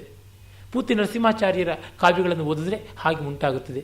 ಸೇಡಿಯಾಪು ಕೃಷ್ಣ ಭಟ್ಟರ ಗದ್ಯ ಪ್ರಬಂಧಗಳನ್ನು ಓದಿದ್ರೆ ಒಬ್ಬನಿಗೆ ಅತ್ಯಂತ ಉತ್ತಮವಾದ ಬುದ್ಧಿನೈಶಿತ್ಯ, ಶಾಸ್ತ್ರವ್ಯುತ್ಪತ್ತಿ ಉಂಟಾಗುತ್ತದೆ. ಕನ್ನಡದಲ್ಲಿ ಇಂಥದ್ದಿದೆ. ಇವರ ಬರವಣಿಗೆ, ಇವರ ಮಾತು ಅಭಿಜಾತ, ಅದು ಶಾಸ್ತ್ರೀಯ ಭಾಷೆ. ಅದು ಬಿಟ್ಟು ಟಾಮ್, ಡಿಕ್ ಅಂಡ್ ಹ್ಯಾರಿ ಎಲ್ಲ ಇವತ್ತು ಬರೀತಾರಲ್ಲ, ಓವರ್ನೈಟ್ ಲೇಖಕರಾಗ್ತಾರಲ್ಲ, ಅವರೆಲ್ಲ ಬರೆದದ್ದು ಕನ್ನಡದ ಶಾಸ್ತ್ರೀಯತೆ ಅಲ್ಲವೇ ಅಲ್ಲ. ಒಮ್ಮೆ ಕನ್ನಡದ ಗದ್ಯಕ್ಕೆ ಯಾರು ಪ್ರಮಾಣ ಅಂತ ದೊಡ್ಡ ವಿದ್ವಾಂಸರಾದ ವೆಂಕಟಾಚಲ ಶಾಸ್ತ್ರಿಗಳನ್ನು ಕೇಳಿದೆ. ಅವರು ಕೆಲವರ ಹೆಸರು ಹೇಳಿದರು. BM ಶ್ರೀಕಂಠಯ್ಯನವರು, ತೀನಂ ಶ್ರೀಕಂಠಯ್ಯನವರು, ER ಕೃಷ್ಣಶಾಸ್ತ್ರಿಗಳು, DVG ಅವರು, ಗೋವಿಂದ ಪೈಗಳು ಮತ್ತು ಸೇಡಿಯಾಪು ಕೃಷ್ಣ ಭಟ್ರು, DL ನರಸಿಂಹಾಚಾರ್ಯರು ಅಂತ ಕೆಲವೊಂದು ಹೆಸರುಗಳು ಬಂದವು. ಇಂಥವರ ಕನ್ನಡ ಭಾಷೆ ಅದು ಪ್ರಮಾಣ ಅಂತ. ಹಾಗೆ ಇರಬೇಕು. ಯಾರು ಕೃಷ್ಣಶಾಸ್ತ್ರಿಗಳು ಬರೀತಾರೆ, ಭಾಷೆ ಕಣ್ಣಿಗೊತ್ತುಕೊಳ್ಳಬೇಕು ಅಂತಕ್ಕಂಥದ್ದು. ಹಾಗೆ ಶಾಸ್ತ್ರ ಅಂದರೆ ನಾವು ಅದನ್ನು ಗೌರವಿಸಿದರೆ ಅದು ನಮ್ಮನ್ನು ಕಾಪಾಡುತ್ತದೆ. ಧರ್ಮ ಏವ ಹತೋ ಹಂತಿ ಧರ್ಮೋ ರಕ್ಷತಿ ರಕ್ಷಿತಃ ತಸ್ಮಾತ್ ಧರ್ಮೋ ನಹಂತವ್ಯ ಮಾನೋ ಧರ್ಮೋ ನಾವಧೀತ್ ಅಂತ ಒಂದು ಮಾತು ಉಂಟಲ್ಲ. ಧರ್ಮವನ್ನು ಕೊಂದರೆ ಅದೇ ನಮ್ಮನ್ನು ಕೊಲ್ಲುತ್ತೆ, ಧರ್ಮವನ್ನು ಕಾಪಾಡಿದ್ರೆ ಅದೇ ನಮ್ಮನ್ನು ಕಾಪಾಡುತ್ತೆ. ಹಾಗಾಗಿ ಧರ್ಮವನ್ನು ಕೊಲ್ಲಬಾರದು, ಧರ್ಮವೂ ನಮ್ಮನ್ನು ಕೊಲ್ಲಬಾರದು ಅಂತ. ಹೀಗೆ ಶಾಸ್ತ್ರ ವಿಧಿಯನ್ನು ಬಿಟ್ಟು ಹೋದರೆ ಸರ್ವನಾಶ. ಶಾಸ್ತ್ರ ಯಾವುದು? ಡಿ ವಿ ಜಿಯವರು ಬರೀತಾರೆ, ಶ್ಲೋಕ ರೂಪದಲ್ಲಿ ಬರೆದದ್ದೆಲ್ಲ ಶಾಸ್ತ್ರವಲ್ಲ ಅಂತ. ಸಂಸ್ಕೃತದಲ್ಲಿ ಇರುವುದೆಲ್ಲ ಶಾಸ್ತ್ರ ಅಂತ ಯಾರೂ ಹೇಳುವುದಿಲ್ಲ. ಶಾಸ್ತ್ರ ಅನ್ನುವುದು ಶಾಸನ ಶಂಸನ ಅನ್ನುವ ಎರಡು ಮುಖಗಳನ್ನು ಒಳಗೊಂಡಿರಬೇಕು. ಶಾಸನ ಅಂದರೆ ವಿಧಾಯಕ ಶಕ್ತಿ, ಅಂದರೆ ದಟ್ ವಿಚ್ ಡೆಸಿಗ್ನೇಟ್ಸ್ ಅಂಡ್ ಡಿಕ್ಟೇಟ್ಸ್. ಮತ್ತು ಶಂಸನ ಅಂತಂದರೆ ದಟ್ ವಿಚ್ ರಿವೀಲ್ಸ್, ರೆವೆಲೇಷನ್, ಹೊಸ ಸಾಕ್ಷಾತ್ಕಾರ ಮಾಡಿಕೊಡಬೇಕು, ಸತ್ಯವನ್ನು ಕಾಣಿಸಬೇಕು ಮತ್ತು ಅದನ್ನು ಒಪ್ಪುವಂಥ ರೀತಿಯಲ್ಲಿ ವಿಧಿವತ್ತಾಗಿಸಬೇಕು. ಅಂದರೆ ಹೊಸ ಸತ್ಯವನ್ನು ಕಂಡ ತಕ್ಷಣ ಅದು ಶಾಸ್ತ್ರವಾಗೋಲ್ಲ, ಅದನ್ನು ಅಚ್ಚುಕಟ್ಟಾಗಿ ಅನುಲ್ಲಂಘ್ಯವಾಗಿ ಅಪ್ರದರ್ಶ್ಯವಾಗಿ ಸುತರ್ಕವಾಗಿ ಸುಗ್ರಾಹ್ಯವಾಗಿ ಹೇಳಬೇಕು. ಎರಡೂ ಕೂಡ ಬೇಕು. ಒಳ್ಳೆಯ ಅಡುಗೆಯನ್ನು ಮಾಡಬೇಕು, ಅದನ್ನು ಅಚ್ಚುಕಟ್ಟಾದ ಪಾತ್ರೆಯಲ್ಲಿ ತಿನ್ನುವಂಥ ರೀತಿಯಲ್ಲಿ ಕೊಡಬೇಕು. ಒಳ್ಳೆಯ ಪರಮಾನ್ನವನ್ನು ಮಾಡಿ ತಲೆಬುರುಡಿಯಲ್ಲಿ ತಂದು ಕೊಟ್ಟರೆ ಮಹಾಭೈರವ ಸ್ವೀಕಾರ ಮಾಡಬಲ್ಲ, ನಮ್ಮಂಥ ಸಾಮಾನ್ಯರಿಗೆ ಆಗೋಲ್ಲ. ಹಾಗಿರಬೇಕು. ಅದು ಬಿಟ್ಟು ಸಗಣಿಯನ್ನು ಬಂಗಾರದ ತಟ್ಟೆಯಲ್ಲಿ ತಂದರೆ ತಿನ್ನೋದಕ್ಕಾಗುತ್ತದೆ? ಅದೂ ಇಲ್ಲ. ಫಾರ್ಮ್ ಅಂಡ್ ಕಾಂಟೆಂಟ್ ಎರಡೂ ದೊಡ್ಡದಾಗಿರಬೇಕು. ಹಾಗಾಗಿ ಶಾಸ್ತ್ರಕ್ಕೆ ಶಾಸನ ಶಂಸನಗಳ ಎರಡು ರೂಪ ಉಂಟು. ಮತ್ತು ಅದನ್ನು ಹೇಳುವವರು ಯಾರೋ ಆಗಿಬಿಟ್ರೆ ಆಗೋದಿಲ್ಲ. ವೆಂಕಾಶೀನ ನಾಣಿ ಆಚಿನೋತಿ ಚ ಶಾಸ್ತ್ರಾರ್ಥಾನ ಆಚಾರೇ ಸ್ಥಾಪಯತ್ಯಪಿ ಸ್ವಯಂ ಆಚರಿತೀತ್ಯೇವಂ ತೇನ ಚಾಚಾರ್ಯ ಉಚ್ಯತೆ ಅಂತ ಎಲ್ಲ ವಿಚಾರ ಸಂಗ್ರಹ ಮಾಡಿ ತಾನು ಅದನ್ನು ಅನುಷ್ಠಾನ ಮಾಡಿ ಮತ್ತು ಅವುಗಳನ್ನು ವ್ಯವಸ್ಥಾಪನೆ ಮಾಡಿ ಇನ್ನೊಬ್ಬರಿಗೆ ಹೇಳುವಂಥವನು ಆ ವ್ಯಕ್ತಿ ಆಚಾರ್ಯ ಪುರುಷ, ಅವನ ಮಾತು ಶಾಸ್ತ್ರ. ತಸ್ಮಾತ್ ಶಾಸ್ತ್ರಂ ಪ್ರಮಾಣಂತೆ ಕಾರ್ಯ ವ್ಯವಸ್ಥಿತೌ ಜ್ಞಾತ್ವಾ ಶಾಸ್ತ್ರ ವಿಧಾನೋಕ್ತಂ ಕರ್ಮ ಕರ್ತುಮಿಹಾರ್ಹಸಿ. ಹಾಗಾಗಿ ಶಾಸ್ತ್ರ ನಿನಗೆ ಪ್ರಮಾಣ ಅಂತ. ಅಂದರೆ ಒಂದು ಪ್ರಮಾಣ ಇರಬೇಕು. ವೇದ ಪ್ರಮಾಣಂ, ಸ್ಮೃತಯ ಪ್ರಮಾಣಂ, ಧರ್ಮಾರ್ಥಯುಕ್ತಂ ವಚನಂ ಪ್ರಮಾಣಂ. ಯಸ್ಯ ಪ್ರಮಾಣಂ ನ ಭವೇತ್ ಪ್ರಮಾಣಂ ಕಸ್ತಸ್ಯ ಕುರ್ಯಾದ್ ವಚನಂ ಪ್ರಮಾಣಂ. ವೇದಗಳು ಪ್ರಮಾಣ, ಶ್ರುತಿ ಸ್ಮೃತಿ ಸದಾಚಾರಗಳ ಪ್ರಮಾಣ. ವೇದೋಕಿಲೋ ಧರ್ಮಮೂಲಂ ಸ್ಮೃತಿಶೀಲೇಚ ತದ್ವಿದಾಂ ಆಚಾರಶ್ಚೈವ ಸಾಧೂನಾಂ ಆತ್ಮನಸ್ತುಷ್ಟಿರೇವಚ. ಇವುಗಳೆಲ್ಲವೂ ಕೂಡ ಪ್ರಮಾಣವಾಗುತ್ತದೆ. ಅದು ನಿಜ. ಆದರೆ ಪ್ರಮಾಣವೇ ಬೇಡ ಅಂತನ್ನುವನು ಮಾತು ನಮಗೆ ಹೇಗೆ ಪ್ರಮಾಣವಾಗುತ್ತದೆ? ಯಾರ ಮಾತು ಕೇಳಬೇಡಿ. ಸರಿ, ನಿನ್ನ ಮಾತು ಇದು ಹೇಳ್ತಿದ್ಯಲ್ಲ, ಅದನ್ನು ನಾವು ಕೇಳಬಾರ್ದಲ್ವಾ? ಹಾಗಿದ್ರೆ ಅದರಿಂದ ಕಾರ್ಯ ಅಕಾರ್ಯಗಳ ವಿವೇಕಕ್ಕೆ ಶಾಸ್ತ್ರ ನಮಗೆ ಪ್ರಮಾಣ. ಬರೀ ಲೋಕಾರೂಢಿಯಲ್ಲಿ ಏನೇನೋ ಮಾಡುವುದಲ್ಲ, ದೇಶಾಚಾರವನ್ನು ಪ್ರಮಾಣ ಅಂತ ತೆಗೆದುಕೊಳ್ತೀವಿ. ನಾಟ್ಯಶಾಸ್ತ್ರದಲ್ಲಿ ಭಗವಾನ್ ಭರತಮುನಿ ವೇದ ಲೋಕ ಅಧ್ಯಾತ್ಮ ಅನ್ನುವುದು 3 ನಾಟ್ಯಕ್ಕೆ ಪ್ರಮಾಣ ಅಂತಂದರು. ವೇದ ಅಂತಂದರೆ ಪಾರಂಪರಿಕವಾದ ಸಮಗ್ರ ಜ್ಞಾನರಾಶಿ, ಶಾಸ್ತ್ರರಾಶಿ. ಲೋಕ ಅಂದರೆ ಲೋಕಾಚಾರ, ಲೋಕ ವ್ಯವಸ್ಥೆ, ಲೋಕದ ರೀತಿ ನೀತಿ ರಿವಾಜುಗಳು, ಅನ್ರಿಟನ್ ಕಾನ್ಸ್ಟಿಟ್ಯೂಷನ್ ಅಂತೀವಲ್ಲ ಆ ರೀತಿ. ಅಧ್ಯಾತ್ಮ ಅಂದರೆ ನಮ್ಮ ಅಂತರಂಗದ ಪೂರ್ಣಾನುಭವ, ಅದನ್ನು ನಿರ್ವಿಶೇಷಾನುಭವ, ಸಾರ್ವತ್ರಿಕಾನುಭವ ಅಂತಂತೀವಿ. ನಿರಭಿಮಾನದಿಂದ, ನಿರಭಿನಿವೇಶದಿಂದ, ರಾಗದ್ವೇಷ ರಹಿತತೆಯಿಂದ ಮಾಡಿದಂಥ ಸಾರ್ವತ್ರಿಕ ಅನುಭವದ ಆತ್ಮಸಾಕ್ಷಿ ಅದು. ಇದು 3 ಪ್ರಮಾಣ ಅಂತಂತಾರೆ. ಹಾಗೆ ಜ್ಞಾತ್ವಾ ಶಾಸ್ತ್ರ ವಿಧಾನೋಕ್ತಂ ಕರ್ಮ ಕರ್ತುಮಿಹಾರ್ಹಸಿ. ಅದನ್ನು ನೋಡಿ ಕರ್ಮ ಮಾಡಬಹುದು ಅಂತ. ಶಾಸ್ತ್ರ ಅಂದರೆ ಸುಮ್ಮನೆ ಯಾವುದು ಬರೆದು ಬಿಟ್ಟದ್ದು ಅಂತ ಅಲ್ಲ. ತರ್ಕ ಯುಕ್ತಿ ಅನುಭವ, ಅಂದರೆ ತರ್ಕವೇ ಯುಕ್ತಿ ಮತ್ತು ಅನುಭವ, ಇದು ಎರಡೂ ಸೇರಿಕೊಂಡು ಪಾರಂಪರಿಕವಾದ ಜ್ಞಾನಿಗಳೆಲ್ಲರ ಆಲೋಚನೆಯ ಸಹಮತ ಅಲ್ಲಿಗೆ ಬರಬೇಕು. ಹೀಗಾಗಿ ಶಾಸ್ತ್ರ ಯುಕ್ತಿ ಅನುಭವ ಇದು 3 ಒಕ್ಕೂಟವಾಗಿ ಸೇರಿಸ್ತೀವಿ. ಆ ತ್ರಿಕೂಟ ಒಂದೇ ಅಖಂಡವಾದ ದೇವಾಲಯ, ಸತ್ಯ ದೇವಾಲಯ. ಅದು ನಾವಿಲ್ಲಿ ಕಾಣಬೇಕಾದದ್ದು. ಹೀಗೆ ದೈವಾಸುರ ಸಂಪದ್ ವಿಭಾಗವನ್ನು ಹೇಳಿದ ಮೇಲೆ ಗುಣತ್ರಯದ ಕಡೆಗೆ ಪರಮಾತ್ಮ ಬರ್ತಾನೆ.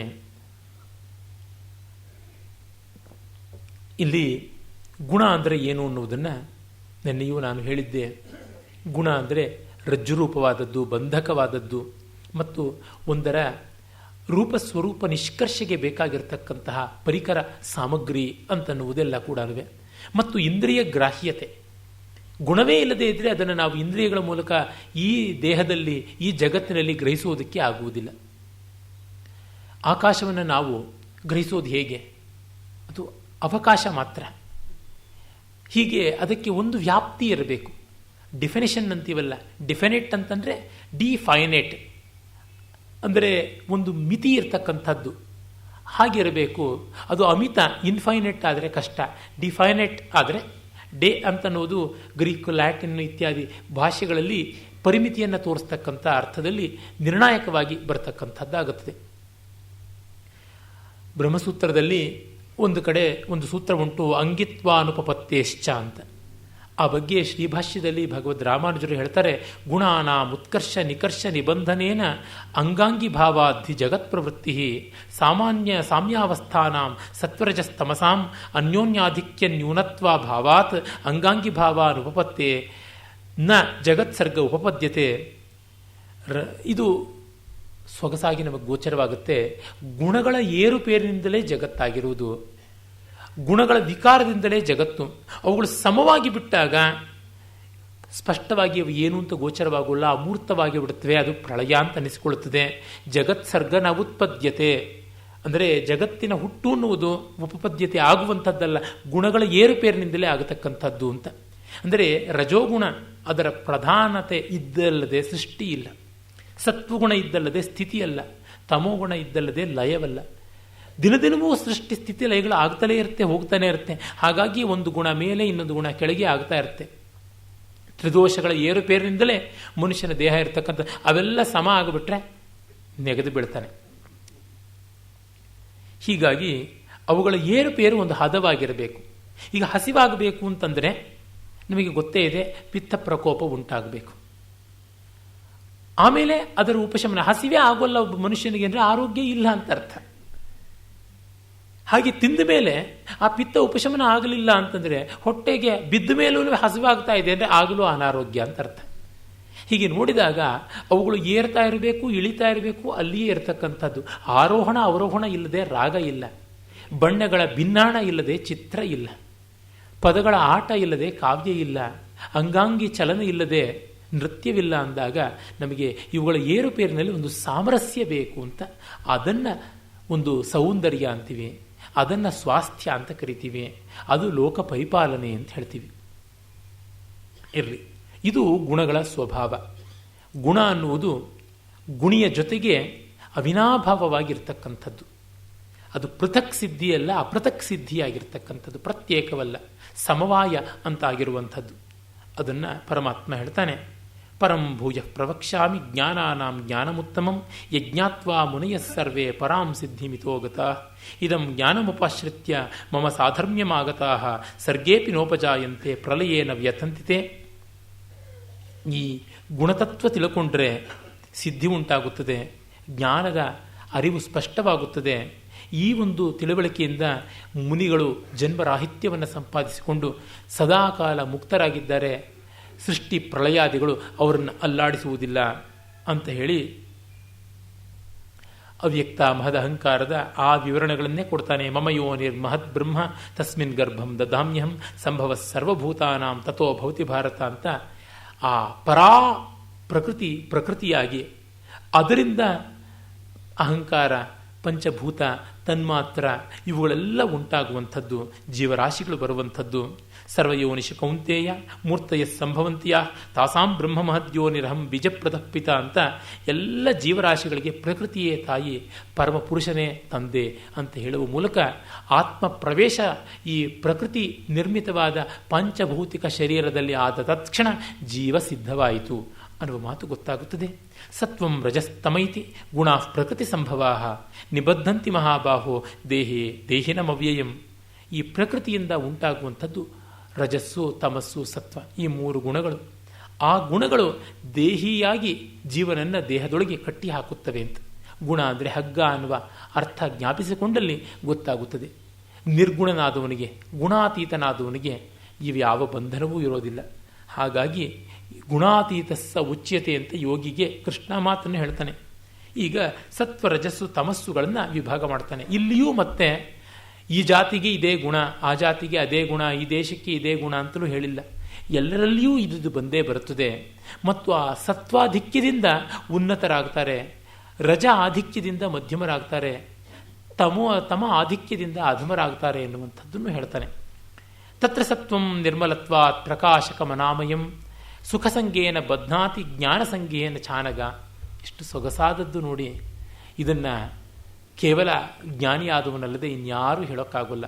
ಸತ್ವ ನಿರ್ಮಲವಾದದ್ದು, ಪ್ರಕಾಶಕವಾದದ್ದು, ಸ್ವಯಂ ಜ್ಯೋತಿಸ್ಸಾದದ್ದು, ಅನಾಮಯಂ, ಯಾವ ದೋಷವೂ ಇಲ್ಲದೆ ಕೊರತೆಯೂ ಇಲ್ಲದೆ ಇರುವಂಥದ್ದು. ಆದರೆ ಅದು ಸುಖ ಅನ್ನುವುದರಿಂದ, ಜ್ಞಾನ ಅನ್ನುವುದರಿಂದ ಕಟ್ಟಿ ಹಾಕತ್ತೆ ಅಂತ. ಅಂದರೆ ಸುಖ, ನೆಮ್ಮದಿ ಅನ್ನುವಂಥ ಸ್ಥಿತಿಯಿಂದ ಮತ್ತು ತಿಳುವಳಿಕೆ ಅನ್ನೋದರಿಂದ ನಮ್ಮನ್ನು ಕಟ್ಟಾಕತ್ತೆ ಅಂತ. ಗುಣಾತೀತನಿಗೆ ಸುಖದ ತಿಳುವಳಿಕೆಯ ಮೋಹವೂ ಇರೋದಿಲ್ಲ. ತಿಳುವಳಿಕೆ ಅನ್ನುವಲ್ಲಿ ಸದ್ವಿಚಾರಗಳ ತಿಳುವಳಿಕೆ ಅಂತ ಅರ್ಥವೇ ಹೊರತು, ಅಂದರೆ ಸವಿಶೇಷವಾದ ಜ್ಞಾನ ಅಂತಲೇ ಹೊರತು ನಿರ್ವಿಶೇಷವಾದ ಜ್ಞಾನ ಅಂತಲ್ಲ. ಸುಖ ಅಂದರೂ ಸವಿಶೇಷವಾದಂತಹ ಸೇಂದ್ರಿಯವಾದ ಸುಖ ಅಂತಲೇ ಹೊರತು ನಿರಿಂದ್ರಿಯವಾದ ಸುಖ ಅಂತಲ್ಲ. ಅದರಿಂದ ಸುಖ ಅನ್ನೋದನ್ನು ಆನಂದ ಅಂತ ಮತ್ತು ಜ್ಞಾನ ಅನ್ನೋದನ್ನು ಕೇವಲ ಜ್ಞಾನ ಅಂತ ಅರ್ಥ ಮಾಡಿಕೊಳ್ಳಬಾರದು. ಜೀವನ್ಮುಕ್ತ ಗುಣಾತೀತನಾಗಿರುವ ಕಾರಣ ಆತನಿಗೆ ಸುಖದ್ದಾಗಲಿ ಈ ಸವಿಶಿಷ್ಟವಾದ ಜ್ಞಾನದ್ದಾಗಲಿ ಸಂಗ ಇರೋದಿಲ್ಲ. ಅವನು ಅಸಂಗನಾದವನು. ಆದರೆ ಕೇವಲ ಸಾತ್ವಿಕನಾದವನಿಗೆ ಒಳ್ಳೆಯ ಸುಖ ಇದೆ, ತಪ್ಪಲ್ಲ. ಆದರೆ ಅದು ಒಂದು ಅಂಟು, ಅದನ್ನು ನಾವು ಮರೆಯಬಾರದು. ತ್ಯಜ ಧರ್ಮ ಮಧರ್ಮಂಚ ತ್ಯಜ ಸತ್ಯಾನೃತೆ ತಥಾ ಸತ್ಯಾನೃತೆ ಅಪಿ ತ್ಯಕ್ತ್ವ ಏನ ತ್ಯಜಸಿ ತತ್ಯಜ ಅನ್ನುವ ಮಾತು ಯೋಗವಾಸಿಷ್ಠಾದಿಗಳಲ್ಲಿ ಬರುತ್ತದೆ. ಎಲ್ಲವನ್ನ ಮೀರಬೇಕಾಗುತ್ತದೆ, ಯಾವುದನ್ನೂ ಅಂಟಿಸಿಕೊಳ್ಳುವಂಥದ್ದು ಅಲ್ಲ. ಅಂದರೆ ಕಡೆಗೆ ಯಜ್ಞ ಮಾಡಿದ ಮೇಲೆ ಯಜ್ಞಶಾಲೆಯನ್ನೇ ಬೆಂಕಿಗಿಟ್ಟು ಬಿಡ್ತೀವಿ, ಯಜ್ಞ ಪಾತ್ರೆಗಳನ್ನೇ ನೀರಿಗೆ ಹಾಕಿಬಿಡ್ತೀವಿ. ಆ ರೀತಿ ಎಲ್ಲವನ್ನು ಬಿಟ್ಟು ಕೂತ್ಕೊಳ್ಬೇಕು ಅಂತ.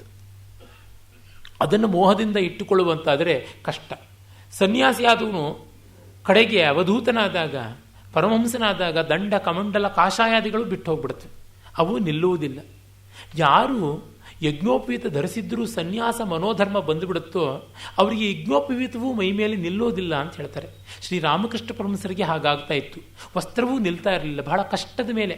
ಅಂದರೆ ಯಾವ ಉಪಾಧಿಯೂ, ದೇಹ ಅನ್ನುವ ಉಪಾಧಿಯೂ ನಿಲ್ತಾ ಇರಲಿಲ್ಲ ಅಂತ. ಆ ಮಟ್ಟಕ್ಕೆ ತೀವ್ರತರವಾದಂಥ ವೈರಾಗ್ಯ ಅದು ಅಲ್ಲಿ ನಮಗೆ ಕಾಣುವಂಥದ್ದು. ಇನ್ನು ರಜಸ್ಸು, ರಜೋ ರಾಗಾತ್ಮಕಂ ವಿದ್ಧಿ ತೃಷ್ಣಾ ಸಂಗ ಸಮುದ್ಭವಂ ತನ್ನಿಬಧ್ನಾತಿ ಕೌಂತೇಯ ಕರ್ಮಸಂಗೇನ ದೇಹಿನಾಂ. ಇನ್ನು ರಜಸ್ಸು ರಾಗಾತ್ಮಕವಾದದ್ದು, ಆಕರ್ಷಣೆ ಉಳ್ಳದ್ದು. ತೃಷ್ಣಾಸಂಗ ಸಮುದ್ಭವಂ, ಬಯಕೆಯಿಂದ ಹುಟ್ಟಿದಂಥದ್ದು. ಅಂದರೆ ಕಾಮ ಅನ್ನುವಂಥದ್ದು, ಆಕರ್ಷಣೆ ಅನ್ನುವಂಥದ್ದು ಆ ರಜಸ್ಸಿನ ಮಹಾಲಕ್ಷಣ. ಇದು ಕರ್ಮ ಅನ್ನುವ ದೃಷ್ಟಿಯಿಂದ ನಮ್ಮನ್ನು ಕಟ್ಟಿ ಹಾಕುತ್ತದೆ ಅಂತ. ಕೆಲವರು ವರ್ಕೋಹಾಲಿಕ್ ಅಂತ ಹೇಳ್ಕೊಳ್ತಾರೆ. ನಾನು ರಾಕ್ಷಸ ಕೆಲಸಗಾರ ಅಂತ ಒಂದು ಮಹಾಗುಣ ಅನ್ನುವಂತೆ, ಅದು ಒಂದು ಅವಗುಣ ಅಂತ ಪರಮಾತ್ಮ ಹೇಳ್ತಾ ಇದ್ದಾನೆ. ನ ನಿಸ್ಸುಖ ಸ್ಯಾತ್ ಅನ್ನುವುದು ಕೌಟಿಲ್ಯನ ಅರ್ಥಶಾಸ್ತ್ರದ ಮಾತು. ಕೆಲವರು ಬಹಳ ದುಡಿಯತಕ್ಕಂಥದ್ದು. ಇದು ಒಂದು ರೀತಿ ಪೈತ್ಯ ಪ್ರಕೋಪ. ಕುವೆಂಪು ಅವರು ಹೇಳ್ತಾರಲ್ಲ, ನೊಣಮೀಸೆಯ ಹುಳುಹೆಜ್ಜೆಯ ನೆನೆಸುವ ಬಿಜ್ಜೆಯ ಬಲ್ಲ ತನ್ನಾತ್ಮವ ತಾನರಿಯುವ ಸಾಧನೆಯೊಂದನು ಒಲ್ಲ ಅನ್ವೇಷಣೆ ಎಡಬಿಡದಿಹ ದುಡಿತ ತಿಳಿದು ತಿಳಿದು ತಿಳಿದು ಕಡೆಗೇನು ಗೊತ್ತಿಲ್ಲ ಅಂತ. ಇದು ಆಗಬಾರದು.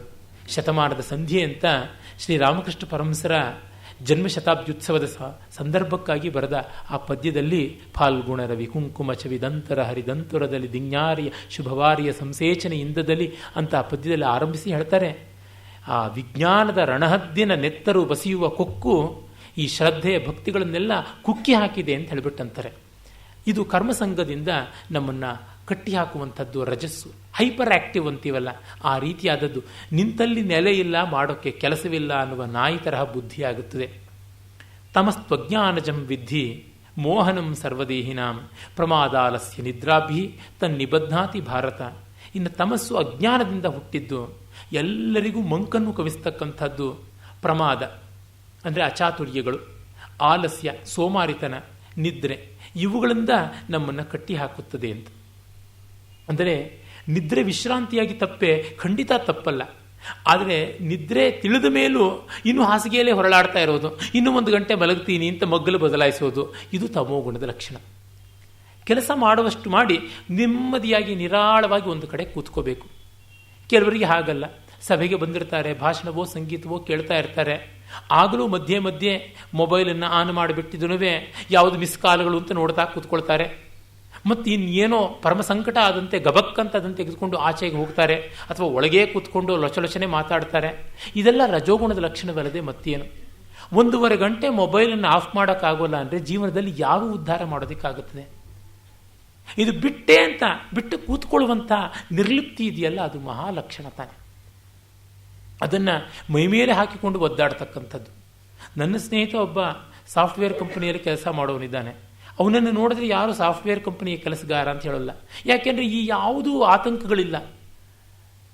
ಸಂಗೀತ ಕೇಳಬೇಕು ಅಂದರೆ ಕೇಳ್ತಾನೆ, ಆಫೀಸಿಗೆ ಲೇಟಾಗಿ ಹೋಗಬೇಕು ಅಂದರೆ ಹೋಗ್ತಾನೆ, ಬೇಗ ಬರಬೇಕು ಅಂದರೆ ಬರ್ತಾನೆ. ಇಷ್ಟಿದ್ರೂ ಅವನಲ್ಲಿ ದಕ್ಷತೆಯನ್ನು ಉಳಿಸಿಕೊಂಡಿದ್ದಾನೆ. ಕೆಲವರಿಗೆ ಹಾಗಲ್ಲ, ಆ ಮೀಟಿಂಗ್ಗಳಿಲ್ಲದೆ ಇದ್ದರೆ ಪ್ರಾಣವೇ ಹೊರಟೋಗ್ಬಿಡುತ್ತೆ ಅನ್ನುವಂತೆ ಆಡ್ತಾರೆ. ತಾನು ಬ್ಯುಸಿ ಅಂತ ತೋರ್ಪಡಿಸಿಕೊಳ್ಳುವುದು ಒಂದು ಮಹಾಗುಣ ಅಂತ. ಅದು ಒಂದು ರಜೋಗುಣದ ಲೋಪ ಅಲ್ವೇ, ದೋಷ ಅಲ್ವೇ? ರಜೋಗುಣದಿಂದ ಉಂಟಾದ ಲೋಪ ಅಲ್ವಾ, ದೋಷ ಅಲ್ವಾ? ಅಂದರೆ ನನಗೆ ಸಮಯ ಇಲ್ಲ ಅಂತ ಹೇಳುವುದು, ಅದಕ್ಕೆ ಮಾತ್ರ ಸಮಯ ಉಂಟು. ಇವೆಲ್ಲ ಒಂದು ಎಳೆಯ ಆಸುರಿಯ ಲಕ್ಷಣಗಳೇ ಆಗಿಬಿಡುತ್ತವೆ.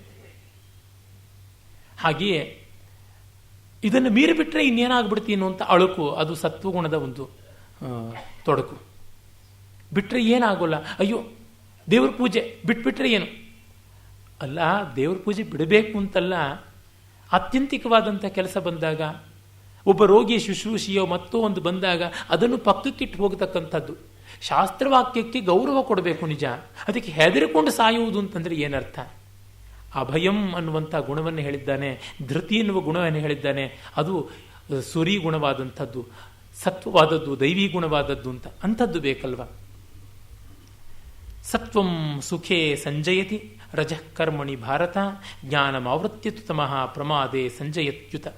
ಸತ್ವ ಸುಖಾಸಕ್ತಿಯನ್ನು ಉಂಟು ಮಾಡಿ ಅಲ್ಲಿ ಕಟ್ಟಾಕುತ್ತೆ. ನೋಡಿ, ಕೆಲವರು ತುಂಬ ಒಳ್ಳೆಯವರಾಗಿರ್ತಾರೆ, ಆದರೆ ಅವರ ಡಿಗ್ನಿಟಿ, ಸ್ಟೇಟಸ್ಸು, ಲೈಫ್ ಸ್ಟೈಲು ಅದನ್ನು ಬಿಟ್ಟು ಬರೋಕ್ಕಾಗೋದಿಲ್ಲ. ಏನು ಮಾಡೋದು, ಈ ಲೈಫ್ ಸ್ಟೈಲ್ಗೆ ಅಡಾಪ್ಟ್ ಆಗಿಬಿಟ್ಟಿದ್ದೀವಿ, ನಾವು ಅದನ್ನು ಬಿಟ್ಟರೆ ಕಷ್ಟ ಆಗುತ್ತೆ, ಮನೆಯೊಳಗೆ ಕಷ್ಟ ಆಗುತ್ತೆ, ಮಕ್ಕಳಿಗೆ ಕಷ್ಟ ಆಗುತ್ತೆ ಅಂತ ನೆಪ ಹೇಳಿಬಿಡ್ತಾರೆ. ಅದಲ್ಲ, ಅಲ್ಲಿ ಸತ್ವ ಹೇಡಿತನವನ್ನು ತರ್ತಾ ಇದೆ ಅಂತ ಅರ್ಥವಾಯಿತು. ಅಂಥದ್ದು ಬೇಡ. ಇದನ್ನು ಕೃಷ್ಣ ಹೇಳ್ತಾನೆ. ಅರ್ಜುನಂಗೆ ಆಗಿದ್ದು ಇದೇ ಸಮಸ್ಯೆ. ಅಯ್ಯೋ ಏನು ಮಾಡೋದು, ಸ್ತ್ರೀಷು ದುಷ್ಟಾಸು ವಾರ್ಷ್ಣೇಯ ಜಾಯತೆ ವರ್ಣಸಂಕರ, ಈ ಯುದ್ಧದಿಂದ ಬಂಧು ಬಾಂಧವರು ಎಲ್ಲರೂ ಸತ್ತೋಗ್ಬಿಡ್ತಾರೆ, ಈ ಥರ ಗೋಳಾಟಗಳು. ಅದಲ್ಲ ಅನ್ನುವಂಥದ್ದನ್ನು ಹೇಳ್ತಾನೆ. ಇನ್ನು ರಜಸ್ಸು ಕರ್ಮದಿಂದ ಬರ್ತಕ್ಕಂಥದ್ದು. ಹೀಗಾಗಿ ಇನ್ಸೆಕ್ಯೂರಿಟಿ ಫೀಲಿಂಗ್ ಅಂತ ಯಾವುದು ಬರ್ತದೆ ಒಳ್ಳೆಯ ಸುಸ್ಥಿತಿಯಿಂದ, ಅದು ಸುಸ್ಥಿತಿ ಅಲ್ಲ, ದುಸ್ಥಿತಿಯೇ ಹೌದು ಅಂತ. ಹಾಗೆ ಕರ್ಮಶಾಲೀನತೆ ಅಂತ ಕೋಲಾಹಲ ಮಾಡಿಕೊಳ್ತಾರೆ. ರಿಟೈರ್ ಆದಮೇಲೆ ವೇದಾಂತ ಓದ್ತೀನಿ, ರಿಟೈರ್ ಆದಮೇಲೆ ಸಂಗೀತ ಕೇಳ್ತೀನಿ, ಅಲ್ಲಿವರೆಗೂ ಬದುಕಿರ್ತೀನಿ ಅಂತ ಯಾವುದೇವರು ನಿನಗೆ ಬಾಂಡು ಬರ್ಕೊಟ್ಟಿದ್ದಾನೆ? ಅಲ್ಲ, ಇಂದಿನ ದಿನವೇ ಸುದಿನ ಅಂತ ಆರಂಭ ಮಾಡಬೇಕು. ತುಂಬ ಜನಕ್ಕೆ ಅಂಥದ್ದು ಹೆಚ್ಚಾಗಿ ಒಂದಷ್ಟು ವರ್ಷ ಬೇಕಾದಂತೆ ಸಂಪಾದಿಸಿಬಿಟ್ಟು ಆಮೇಲೆ ಬಡ್ಡಿಗೆ ಹಾಕ್ಕೊಂಡು ನಾವು ಸೊಗಸಾಗಿರೋಣ ಅಂತ ಆ ಬಡ್ಡಿ ಮಕ್ಕಳಾಗಿರೋದಕ್ಕೆ ಸಾಧ್ಯವಾಗುತ್ತದೆಯಾ? ಒಟ್ಟೊಟ್ಟಿಗೆ ನಡೆಯಬೇಕಾದದ್ದು ಅಲ್ವಾ? ಜೀವನಕ್ಕೆ ಎಲ್ಲ ಮುಖಗಳು ಸೇರಬೇಕಾದದ್ದು, ಎಲ್ಲ ಹದವಾಗಿರಬೇಕು. ಒಂದು ಹಿಡಿ ಉಪ್ಪು ತಿಂದು, ಒಂದು ಹಿಡಿ ಮೆಣಸಿನಕಾಯಿ ತಿಂದು, ಆಮೇಲೆ ಒಂದು ಮುದ್ದೆ ಹುಣಸೆ ಹಣ್ಣನ್ನು ಗುಳುಂಕರಿಸಿ ಹೊಟ್ಟೆನಲ್ಲಿ ಹುಳಿ ಮಾಡ್ಕೋತೀನಿ ಅಂತಂದರೆ, ಹೊಟ್ಟೆನಲ್ಲಿ ಸಾಂಬಾರು ಮಾಡ್ಕೊಳ್ತೀನಿ ಅಂದರೆ ಅದು ಆಗುವಂಥದ್ದಲ್ಲ. ಹೀಗಾಗಿ ತುಂಬ ಭವಿತವ್ಯದ ಬಗ್ಗೆ ಕಾತರವಾಗಿದ್ದವರಿಗೆ ಏನೂ ಸಿಗಬಹುದು, ಕೃಷ್ಣ ಪ್ರೀತಿ ಮಾತ್ರ ಸಿಗುವಂಥದ್ದಲ್ಲ. ಇನ್ನು ಪ್ರಮಾದ, ಆಲಸ್ಯಾದಿಗಳು, ಅಜ್ಞಾನ ಆವರಿಸಿ ತಮಸ್ಸನ್ನು ಕಾಡುತ್ತೆ, ತಮಸ್ಸು ನಮ್ಮನ್ನು ಕಾಡುತ್ತದೆ. ರಜಸ್ತಮಶ್ಚಾಭಿಭೂಯ ಸತ್ವಂ ಭವತಿ ಭಾರತ, ರಜಸ್ಸತ್ವಂ ತಮಶ್ಚೈವ ತಮಸ್ಸತ್ವಂ ರಜಸ್ತತ. ಒಂದನ್ನು ಒಂದು ಹತ್ತಿಕ್ಕಿಡೋದಕ್ಕೆ ನೋಡ್ತಾನೆ ಇರ್ತವೆ. ಸತ್ವವನ್ನು ತಮಸ್ಸು ಮತ್ತು ರಜಸ್ಸುಗಳು ತುಳಿಯೋದಕ್ಕೆ, ರಜಸ್ಸನ್ನು ಸತ್ವ ತಮಸ್ಸುಗಳು ತುಳಿಯೋದಕ್ಕೆ, ಹೀಗೆ ಎಲ್ಲ ಪ್ರಯತ್ನ ಪಡುತ್ತಲೇ ಇರುತ್ತವೆ. ಕೊಯ್ಲಿಷನ್ ಗವರ್ನಮೆಂಟ್ ಇದ್ದಂತೆ ಆ ಪಾರ್ಟಿಗೆ ಡಬಲ್ ಕ್ರಾಸ್ ಮಾಡಿ ಅಲ್ಲಿ MLAಗಳನ್ನು ತಮ್ಮ ಪಕ್ಕ ಇಟ್ಟುಕೊಂಡು ಗೌರ್ಮೆಂಟ್ ಫಾರಂ ಮಾಡೋಣ ಅಂತ ಇವರನ್ನ ಮುಂದೆ ಹಾಕದಂತೆ ಹಿಂದಕ್ಕೆ ಹಾಕಿ ನೋಡಬೇಕು ಅಂತ ಅವರು ಹೀಗೆ ನೋಡುವಂಥದ್ದಾಗುತ್ತದೆ. ಸರ್ವದ್ವಾರೇಶು ದೇಹೇಸ್ಮಿನ್ ಪ್ರಕಾಶ ಉಪಜಾಯತೆ ಜ್ಞಾನಂ ಯದಾ ತದಾ ವಿದ್ಯಾತ್ ವಿವೃದ್ಧಂ ಸತ್ವಮಿತ್ಯುತ. ಎಲ್ಲ ಅವಯವಗಳಲ್ಲಿ, ಎಲ್ಲ ಇಂದ್ರಿಯ ದ್ವಾರಗಳಲ್ಲಿ ಕಾಂತಿ, ಜ್ಞಾನ ಪ್ರಕಾಶವಾಗ್ತಾ ಇದ್ದರೆ ಅದು ಸತ್ವ ಅಂತೀವಿ ಅಂತ. ಅಂದರೆ ಏನು? ಕಿವಿ ಪಟುವಾಗಿ ಒಳ್ಳೆಯದನ್ನು ಕೇಳ್ತಾ ಇದ್ದರೆ, ಮೂಗು ಪಟುವಾಗಿ ಸದ್ವಾಸಿತವಾಗಿದ್ದರೆ, ಬಾಯಿ ಪಟುವಾಗಿ ಸಾತ್ವಿಕ ಆಹಾರವನ್ನು ಮತ್ತು ಸಾತ್ವಿಕ ಸಂಭಾಷಣೆಯನ್ನು ಮಾಡ್ತಾ ಇದ್ದರೆ, ಕಣ್ಣು ಪಟುವಾಗಿ ಸಾತ್ವಿಕವಾದ ದೃಷ್ಟಿಯನ್ನು ಬೀರ್ತಾ ಇದ್ದರೆ, ಸತ್ವ ದೃಷ್ಟಿಯನ್ನು ಬೀರುವುದಲ್ಲದೆ ಸತ್ವ ವಸ್ತುಗಳನ್ನು ಗ್ರಹಿಸ್ತಾ ಇದ್ದರೆ, ಹಾಗೆ ಕರ್ಮೇಂದ್ರಿಯಗಳು ಸಾತ್ವಿಕವಾದ ಕೆಲಸಗಳನ್ನು ಮಾಡ್ತಾ ಇದ್ದರೆ, ಕೈ ಕಾಲು ಇತ್ಯಾದಿಗಳು, ಆಗ ಅದನ್ನು ಸಾತ್ವಿಕ ಅಂತ ಕರಿತೀವಿ. ಅಂತ ದೇಹವೇ ಭಗವದ್ ದೇವಾಲಯವಾಗಿ ಬಿಡುತ್ತದೆ. ಲೋಭ ಪ್ರವೃತ್ತಿರಾರಂಭ ಕರ್ಮಣಾಂ ಅಶಮಸ್ಪೃಹ ರಜಸ್ಯೇತಾನಿ ಜಾಯಂತೆ ವಿವೃದ್ಧೆ ಭರತರ್ಷಭ. ಇನ್ನು ರಜಸ್ಸು ಪ್ರವೃದ್ಧವಾದರೆ ಲೋಭ ಎಷ್ಟು ಗಂಟಿಟ್ಟರೂ ಸಾಲದು. ಇದು ಮಕ್ಕಳಿಗೆ, ಇದು ಮೊಮ್ಮಕ್ಕಳಿಗೆ, ಇದು ಮರಿಮಕ್ಕಳಿಗೆ, ಇದು ಅವರ ಸಂತಾನಕ್ಕೆ ಅಂತ ಬೆಳೀತಲೇ ಹೋಗುತ್ತದೆ. ಇದು ನಾಳೆಗೆ, ಇದು ಮುಂದಿನ ವರ್ಷಕ್ಕೆ, ಇದು ಅದರ ಮುಂದಿನ ವರ್ಷಕ್ಕೆ, ಇದು ಮುಂದಿನ ಜನ್ಮಕ್ಕೆ, ಹೀಗೆ ಕೂಡ ಹೋಗುತ್ತದೆ. ಇನ್ನು ಕೆಲಸದ ಚಟುವಟಿಕೆಯಿಂದ ವಿಶ್ರಾಂತಿಯೇ ಇಲ್ಲ. ಅದು ವಿಶ್ರಾಂತಿ ಇಲ್ಲ ಅನ್ನೋದು ಅವ್ರು ನೋಡಿದ್ರೆ ನಮಗೆ ಗೊತ್ತಾಗ್ತಾ ಇರುತ್ತೆ. ಕೀರ್ತಿಶೇಷರಾದ ವಿದ್ಯಾಲಂಕಾರ ರಾಮಚಂದ್ರರಾಯರನ್ನ ನೋಡಿದರೆ ಅವರು ಸದಾ ಕಾರ್ಯಶೀಲರಾಗಿದ್ದರೂ ಒಮ್ಮೆ ಕೂಡ ಅದನ್ನು ದೊಡ್ಡ ಕೆಲಸ ಅನ್ನುವಂತೆ ತೋರ್ಪಡಿಸಿಕೊಳ್ತಾನೆ ಇರಲಿಲ್ಲ. ಅವರು ನಿತ್ಯ ಕ್ರಿಯಾಶಾಲಿಗಳಾಗಿದ್ದವರು.